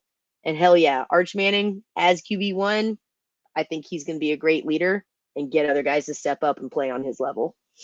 Right. This is a different style than, of course, Quinn had. Quinn was very much a leader and handled his business on the field, but this seems like a different personality altogether. We can talk later, and we'll talk later about how the offense is going to change. Another night we can talk about that. The differences in the deep ball threat, or the using him in the run game a little more, or all those things. We can talk about those later, but to see already the personality difference emerging, and that, like you said, he's been with the program now a couple years, right? A couple years already, and he's built relationships. He's shown, by his actions that he's part of the team. All we hear about is how humble he is and how hard he works and how he's, a teammate to the other guys. So when he goes and, gives it to him, it's all in good competitive nature, right? Giving it back. Right.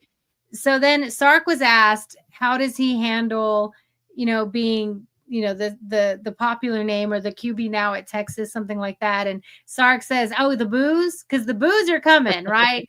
The boos and let's be clear, the boos as in boo, the boo birds, not the booze as in the alcohol. No, well, they're both coming, right? But no, like the crowd may boo him if he's not having a great game, because that happens to every player everywhere. Sometimes you got grumpy, grouchy fans that don't like what you just did, right? But here's what Sark had to say about being a Manning and the pressure that comes not just with being QB1 at Texas, which is already immense and a massive spotlight, especially, in social media days and 25 different networks covering football 24/7. Here's what he talked about him being a Manning. I think the good thing for Arch is he's been exposed to a lot. It's no secret who his family is. It's no secret who his uncles are, who his grandpa is, who his dad is. I think he's been exposed to a lot, and handling himself in a way I think is important to him. Finding a tight-knit circle of people that is his crew of guys to hang with and people to hang with that he can trust. I think that's important, that you don't overly expose yourself. But in the end, I think what a benefit he's had of just growing up and seeing it in real time of kind of how to handle himself, how to conduct himself. It's so funny every time the question ends, everybody's trying to get in on the next question. I think Sark needs to do some more media.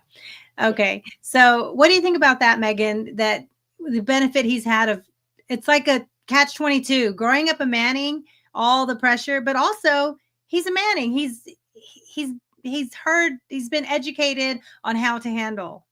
Yeah. I mean, I'm not sure there's much more you can add to that, right? Like, being a Manning is being a Manning, and he's had PR training from day one, from birth. His uncles, his dad, his grandpa. I mean, exactly to Coach Sark's point, having that last name, carrying that last name, and then also being good at football. He's been brought up under that spotlight. So I'm going to use the Bane quote here, right, from Batman. Oh, you adopted the darkness. I was born in it. A lot of players that are is that yeah. So that's from Batman. So Bane, yeah, it's from Batman. It's Bane. Come on, you're killing me, Smalls. I got it. I know. But listen, a lot of players have to adopt, and adapt to that, to the fame that comes with being QB1 at Texas, or understanding what it means with the pressure and the social media presence and the media all over you every time, right? Born into that. He understands what it means. He gets the good, he gets the bad. And I think, looking at it again, his uncles, his dad, they all seem to have a great attitude. So it feels like he's got a really good balance of understanding, number one, not taking any of it seriously. Don't take the hype too seriously. Don't take the criticism too seriously.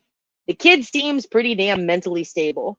And it seems like he's bringing, and the family that has prepared him for this kind of spotlight his entire life. So of course you want to worry, and as as fans, we always want to protect our quarterbacks and protect our players. But if anybody can handle the absolute bullshit that comes with being QB1 at Texas, it's Archibald Manning. Yeah, it's inevitable that everyone loves the backup quarterback, right? No matter who it is. I don't know if people will be so quick to go crazy when Trey Owens comes out onto the field when Arch is up by 30 or 40, the way Right. they went crazy when Arch went out of the field, when Quinn got Texas up by 30 or 40. But Sark talked about being careful not to avoid overexposure, like, just constantly seeing, like, we see the Mannings on TV 24 hours, the whole family, right? Every Sure. commercial. But really, when you think about it, Arch, he had that one card, the special card, signed playing card. What do you call that? Collector card he had.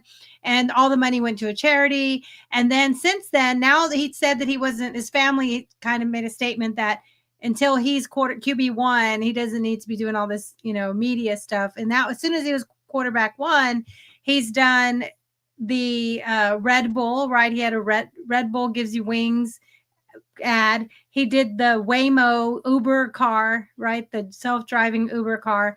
And now he has his latest media NIL deal has been released, and it is Viori. We know Viori's been most notably the LSU gymnast, right? She's been the Viori girl for a while, and she's so amazing.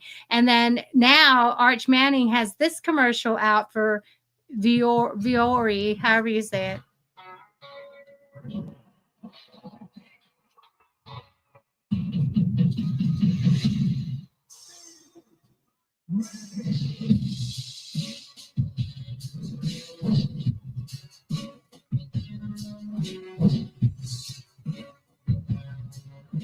Next man up.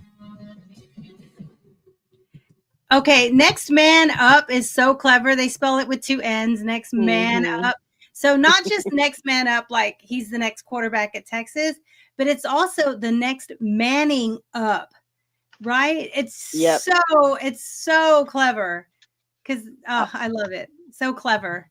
What do you think about that Viori ad? Yeah, I dig it. Listen, I think right now, it's certainly at this point, he is in this perfect position of, like, all the hype is there, all the excitement is there, and there's not enough game film for anybody to be mad at for anything. So capitalize now, right?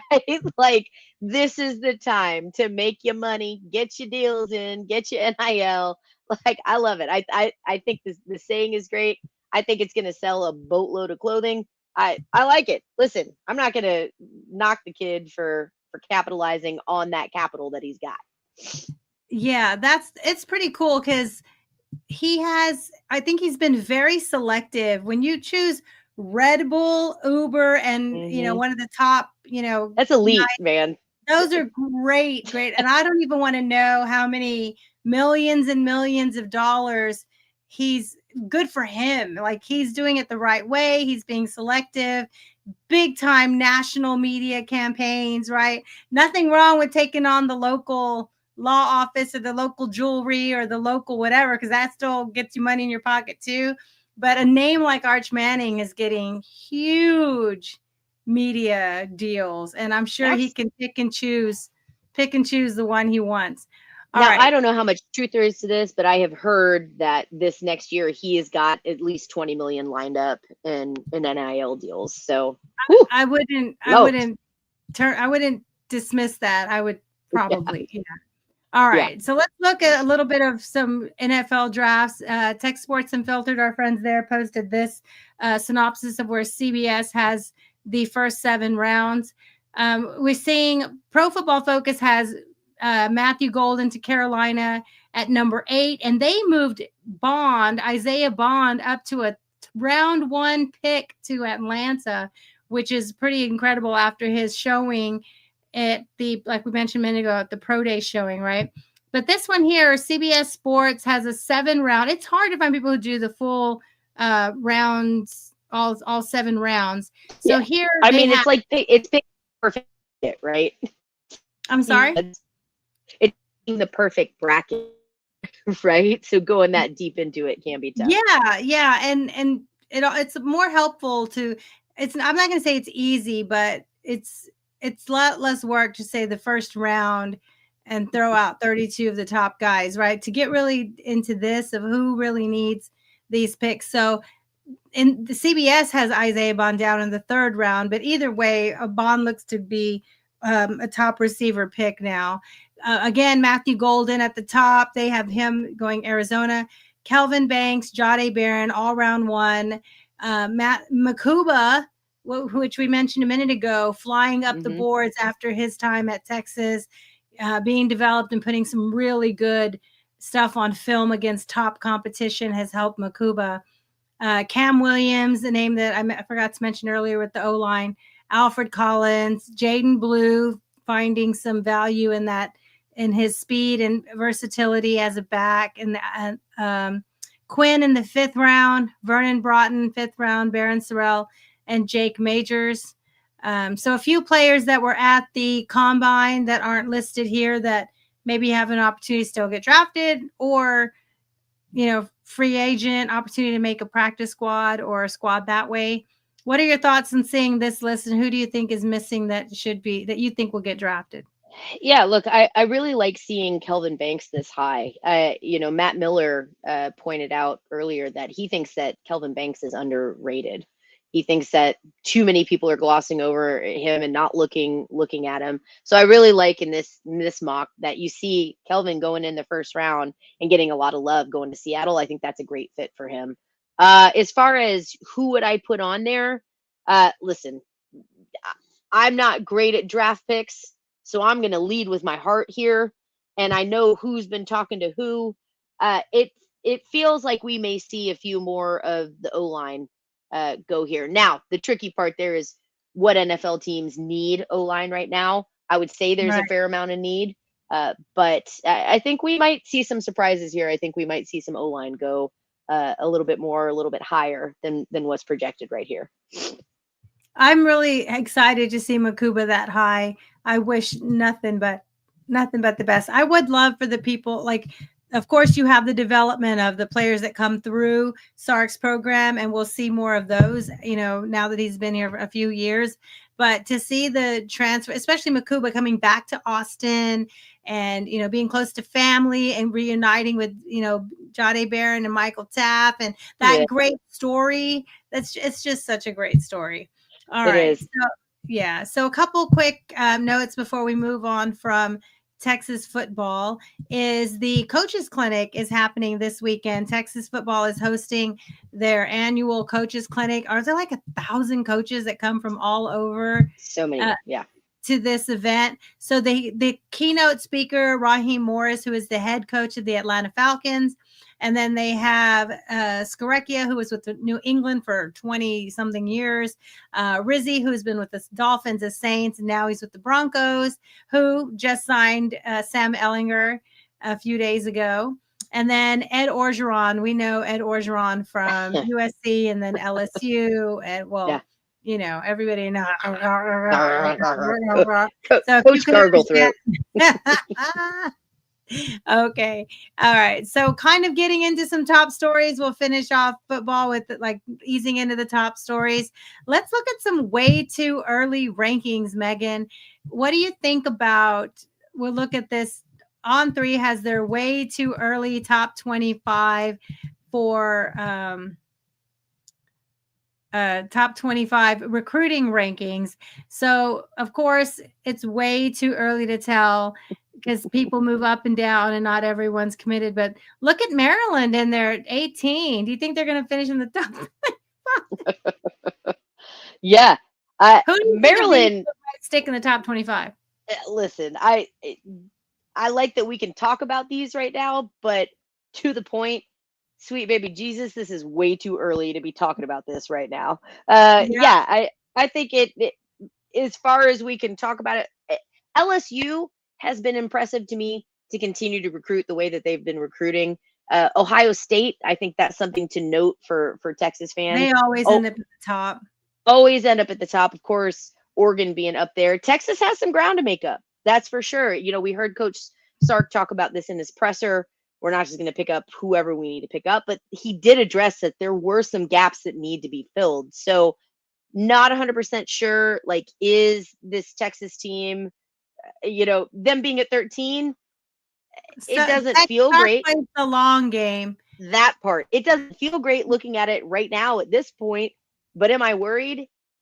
freaking absolutely not. Like this, Texas has shown time and time again. It's more about understanding the players, really getting in there, feeling them out. Are they a culture fit? Are they the good talent? Are they exactly what they need? We're not just going to put bodies to fill spots. So they're really finding the right ones. He talks about that with the transfer portal, but it also applies to recruiting. So it doesn't feel great seeing Texas at 13, but I absolutely have zero concern in these eyes right now about Texas being there. What are your thoughts on it?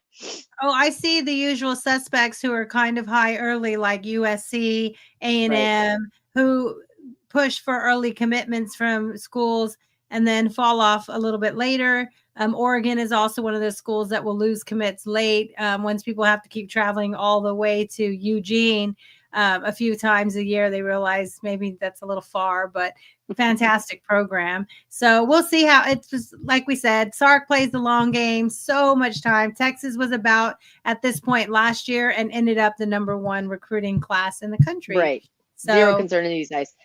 I do want to say, go ahead. Yeah, welcome, Mad Tea Sipper. You're just here to cuss. My friend, I'm here to cuss as well. I appreciate you. I know you're Texan because you said cuss rather than curse. We appreciate you being here. Is that a thing? It's a thing. Yeah. All right. So speaking of way too early, which is still amazing to lock in your spot, 2027 commitments. So he's finished up his sophomore season, one of the top linebackers in the country for 2027 is Taven. Is it Taven or Tavin? Taven Epps? I'm not sure. Taven, I think, but I've only read it. I haven't heard it, so don't hold that Okay, against it me. looks like Taven, so I don't want to pronounce it wrong, but Taven Epps, 4-star linebacker, is committed to the University of Texas, the first one for that class, right? Yeah, Usually it's the quarterback that comes in first, so that's pretty exciting to lead the ways with the linebacker. Very exciting for sure. Oh, CB, you ask, am I allowed to cuss? Yeah, I mean, it's our show. I do what I want. I club baby seals. I roll with 5 gangs. I do what I want. And if you have met me in person, those that know me in person, I swear like a sailor.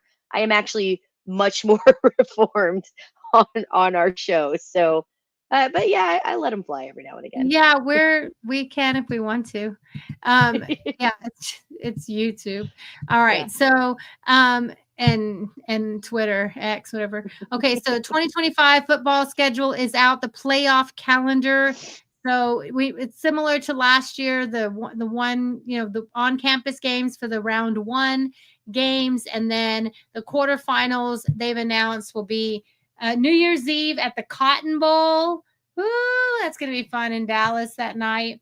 Orange Bowl, January 1st games, Orange Bowl, Rose Bowl, Sugar Bowl. That's pretty traditional for the Sugar Bowl and Rose Bowl to be January 1 games. And then it moves to Fiesta and Peach. So that's nice to have, the beautiful Arizona and Florida. I mean, Georgia, Atlanta and Arizona. And then Hard Rock in Miami for the championship. Normally, we would say go ahead on Southwest Airlines and book your flight because you can just cancel it later and get your money back. But we don't know what's happening with them, so we can't do that anymore. You can't just prepay your ticket and hang on to it and cancel it if you need. Okay, Megan, who's your favorite number 0? Well, I mean, we got to talk about Agent Zero, don't we? Agent Zero, Trey Faltini. I don't know. I've got a toss up between 2 Texas players here. Both great zeros. DeMarvion Overshown, we know he's overcome injury, and then again he's overcoming an injury now. He's going to be the first Cowboy to wear number 0. How has there never been a number 0 in the Dallas Cowboys? Because Rowdy, the stupid mascot, has always worn the number 0. That's what the issue was last year. Right. They said that he couldn't wear 0 because their giant bobblehead mascot, Rowdy, wore the 0. So I'm glad he won that fight. I don't know if he took him to court. I don't know what kind of fisticuffs came for this to happen, but I'm happy that the Arm Bandit gets to be Agent Zero again. Well, here's a video put out by the Dallas Cowboys where they're printing his new jerseys. New merch. For New the shirt. pro shop. So they're in the big Dallas Cowboy Pro Shop, and they're coming off the assembly line, and he's there with his son and his I don't know if that's his wife or his partner, but they have the shirts hot off the press with the number 0 on them, and he's showing them off and putting the jersey I love on. it. I did not realize there had never been a number 0 for the Cowboys. I mean, not that I thought about it. And how cool that he gets to be the first. Yeah, I love it. I love it. All right. So I do want to talk about Dallas sports here a little bit. Miracle Martinez, girl, thank you. Thank you for joining us. I saw your comment earlier. I unfortunately did not get to try out your chocolate chip cookies that you dropped off. Thank you for doing that. Next time, somebody better tell me. Brisket tallow chocolate chip. Listen, do you understand how excited I would be about chocolate chip cookies that are made with brisket tallow? That's incredible. Brisket tallow? It's basically the fat from brisket. It's that you use that as the lard to cook bake the cookies, right? What? Yeah, that correct me. amazing. Yeah, correct me if I'm wrong, but I think that's what it is. But she brought something else up that I wanted to talk about with Dallas. Luka coming back and getting honored by the Mavs. Girl, we got to talk about this in a minute. But Luka comes back in his return, scores 45 points as the Lakers beat the Mavs 112-97. Pretty solid butt whooping there. Rocky, I know like NBA is not necessarily like your top follow as far as sports go, but everybody knows about the Luka story. My team is number 1 right now. Huh? My team is number 1 right now. So. Oh, well, so you're happy. You're happy. But everybody's followed the Luka story. Yes. Probably one of the more shocking trades in professional sports, right? Luka getting traded basically for a bag of chips and a broken player to the Lakers. Your generational talent is gone. And the Mavs after that proceed to release all these things. Oh, we love you. We appreciate you. Well, if you love him that much, why'd you trade him? So tonight, when he came back, he was shown in tears as the Mavs were displaying I mean, it was great. They did put up a "We love you, we respect you, we appreciate you, Luka." It was a video. It was a lot of love, and I appreciate and I respect that. But they had the shirts out. Luka had a great night. Rocky, I got to ask you, do you buy into that stuff with the team playing these videos? And then go ahead. You got some thoughts. I'd love to hear them. No, I don't. I didn't follow. I mean, of course, it blew up Twitter when he got traded, and everyone in Dallas was devastated. And then they've already played there, and he's at the Lakers now, right? Where is he? Who's with the Lakers or whoever he's at now? Yeah, he's with Lakers. They traded him to the Lakers. They've already played there, and so they're in Dallas tonight. And I guess he had a great game. Good for him. You want to turn it up on them. Like the biggest respect you can give to your old team is to let them know what they lost and light it up. Sure, why not? Yeah. Again, I think it's crazy. Again, if we're talking about the trade, Luka was traded to the Los Angeles Lakers in exchange for Anthony Davis, Max Christie, and a 2029 first round pick. How do you let your generational talent go? I don't know. All of this from Dallas's side to me just rings. It's just bullshit, right? Like it rings so untrue. Oh, we love you. Oh, we're going to make shirts for you. Oh, we're going to do all this stuff. You called him fat and lazy, and then you traded him away for bullshit players and basically nothing to the Lakers. Like, I don't know, man. Dallas fans, I feel for you. Because you got to deal with the Cowboys leadership and you got to deal with the Mavs leadership. Like that's a 1-2 punch, man. Like y'all are some great fans. I respect it. That's tough to deal with. Whew. I know. Woof. Well, at least they can go buy 0 jerseys for DeMarvin and Overshown. That's fair. I would rock a 0 jersey. For the number of championships Dallas has won in the last 30 years. All right. So let's look at a few top stories around Texas athletics. Rowing has their Longhorn Invitational, and Canada is coming. They added Rowing Canada, which is pretty cool, man. I think that's pretty neat. That is cool. It's probably What- good for them to come down and compete in some decent weather because they're probably still under ice right now. Like serious. I will like tell you, serious. right? Actual ice. Yeah, that's actually true. I have family. Excuse me, I have family in Michigan, and the UP right now, and of Michigan. Excuse me, I'm so sorry. Peninsula, for those who Yeah, the don't- UP, the Upper Peninsula is going through a lot. They've had some record-breaking ice storms. Yeah, look at you with the mitten. I'm so proud of you. But yeah, they've had some record-breaking ice storms going on. So Canada's still cold as shit. It's still Yeah, it is. snowing, still ridiculous up there. So yeah, I agree. That's going to be nice for them to come down and enjoy some. Who knows? Well, to be fair, in Texas, it could be 40 degrees. It could be 90 degrees. Who knows what's going to happen at that point? Who knows? It was freezing last weekend. All right. So CDC, Crystal Conte, athletic director, posted this photo.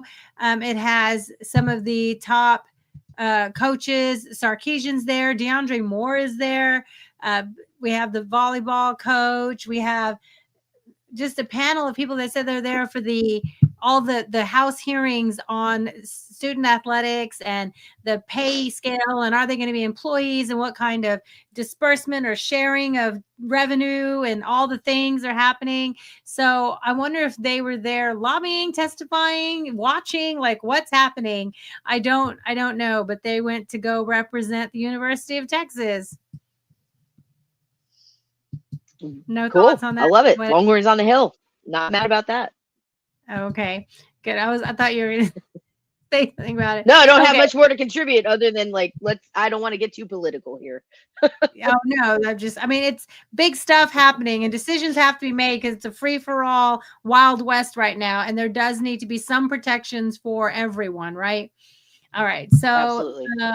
right, because people are moving their family to other parts of the country with promises, and then scholarships are being pulled, and all the Wild West stuff.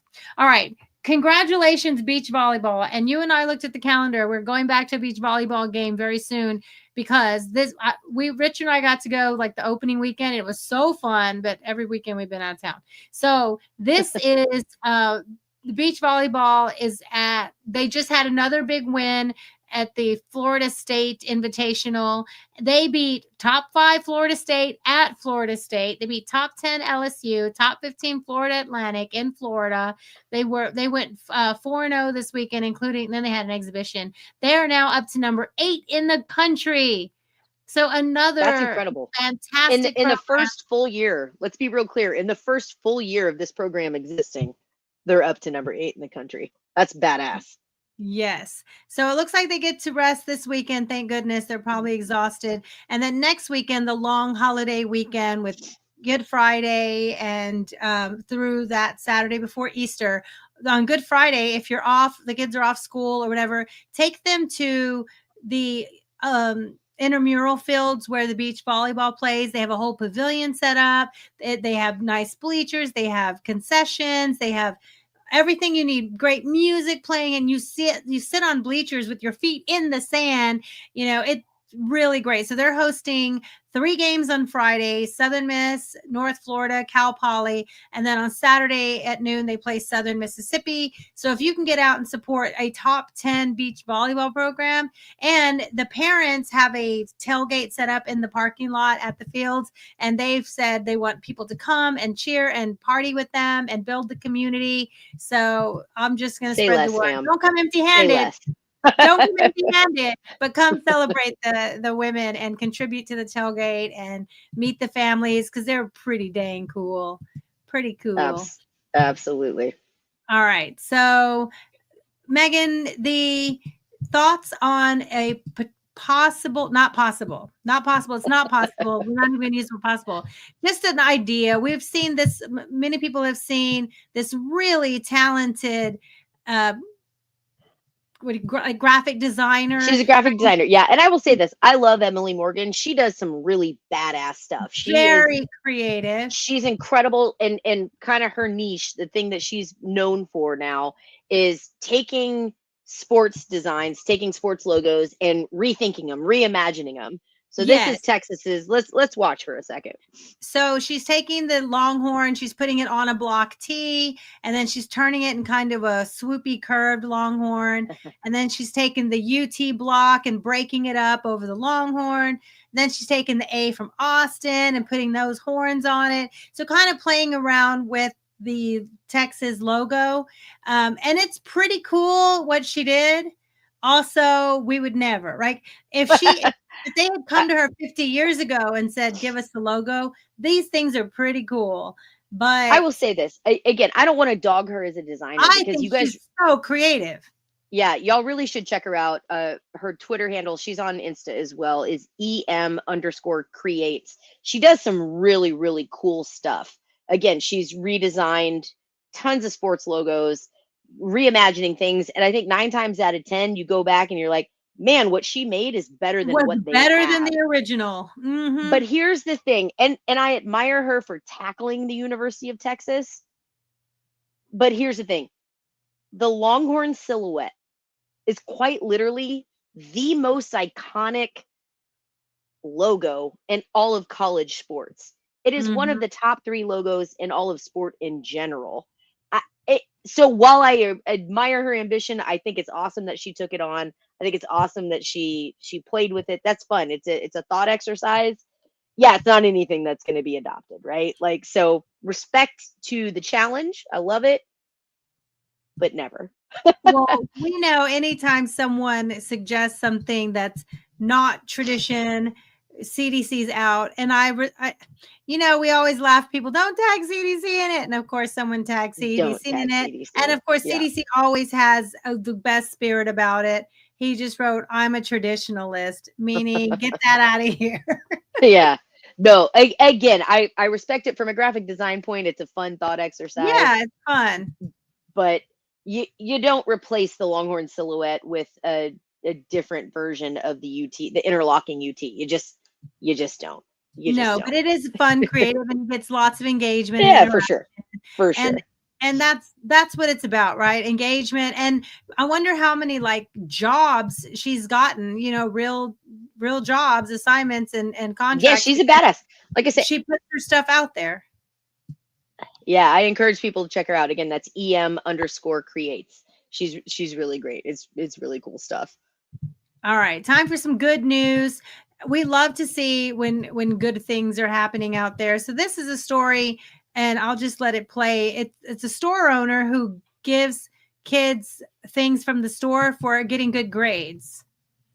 And so this kid's walking in, awesome. He shows his report card. Rori, how you doing, man? You good? Yeah. Let me see.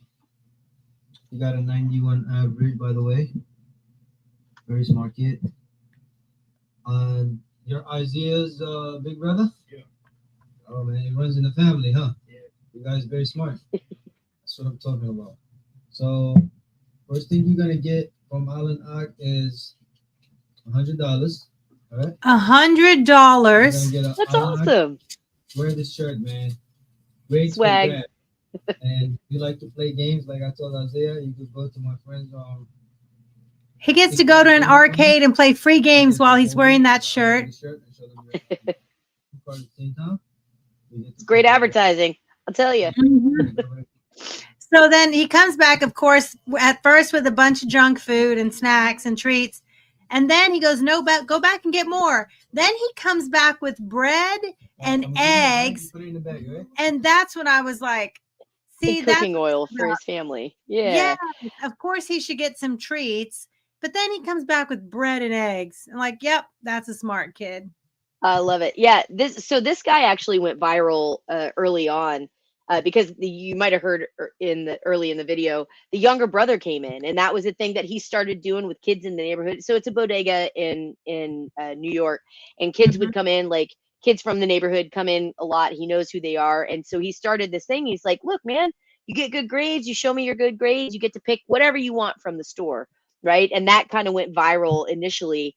And so now it's turned into this thing. It's turned into a program where the kids of the neighborhood know that, hey, if I show my good grades, if I work hard, I can show up. And I love to see that he's like one-upping this program, that he's like, here's $100. plus a shirt, and you get to do all this fun stuff with, Mhm. and then also go on a shopping spree. That's what a great way to encourage kids. I love that, man. That's I amazing. love it. Always good to see good news. All right, we'll finish with some more cuteness, greatness. Jordan Spieth, Longhorn. How cute is his kiddo at the Masters, swinging the?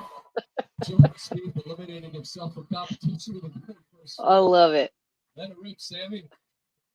Oh, early in I the like.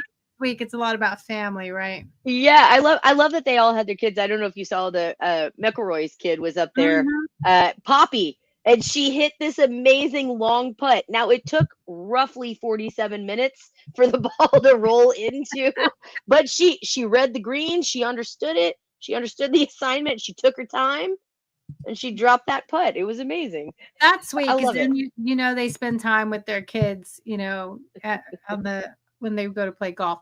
All right, good news, Megan. Some early predictions for the Directors Cup. Texas has won it 3 of the last 4 years.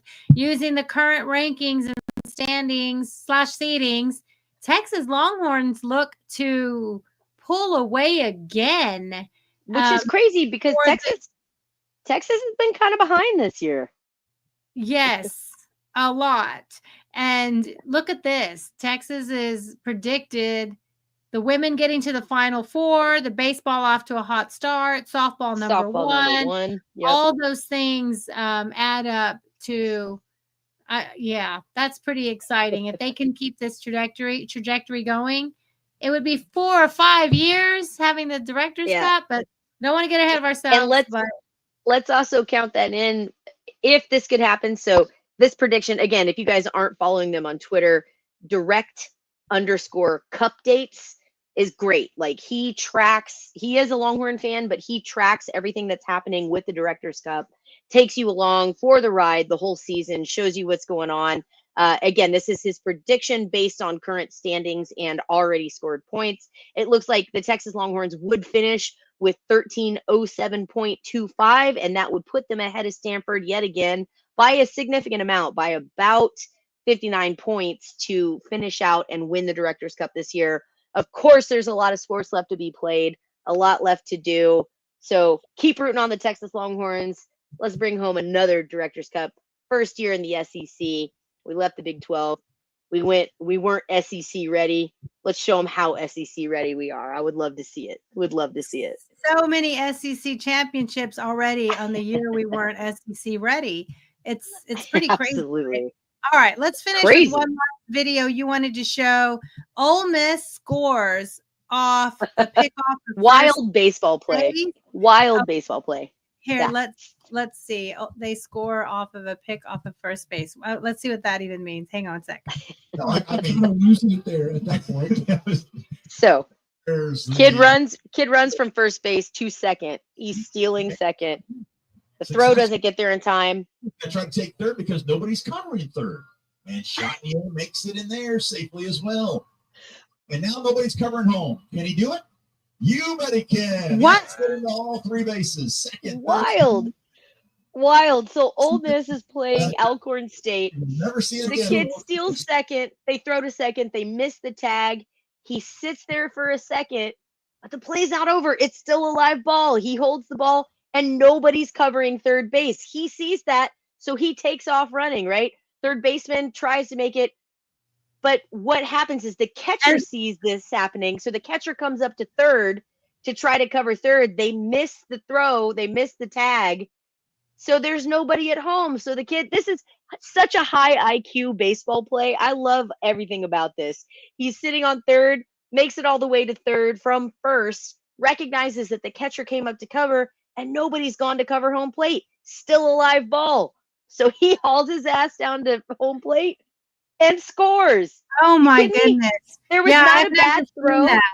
It's crazy. There wasn't a bad throw. There wasn't, they just didn't quite get the throws there to tag him. And then the way the defense was covering the bases and didn't cover home base meant that he literally scored without an errant throw from first all the way to home.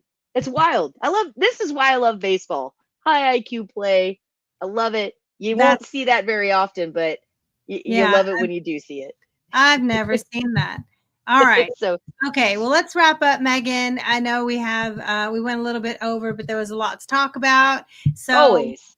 I know, always so much to talk about. So, of course, like we said, we will keep up with baseball and the basketball news that's coming out and football camps and NFL draft is getting close. And we always love to chat about our favorite top stories. So until then, thank you, everybody who stayed and watched with us tonight and listened and engaged in the comments. We appreciate it. Like and subscribe to the show. If you haven't already, make sure you're following Fire the Cannon 1 on Twitter. I'm Rocky's Knows Best. Megan is at Texas Fancy Boots. So that's it. So we'll go ahead and sign off. I'm Rocky. I'm Megan, and y'all, we are Fire the Cannon. Hook 'em.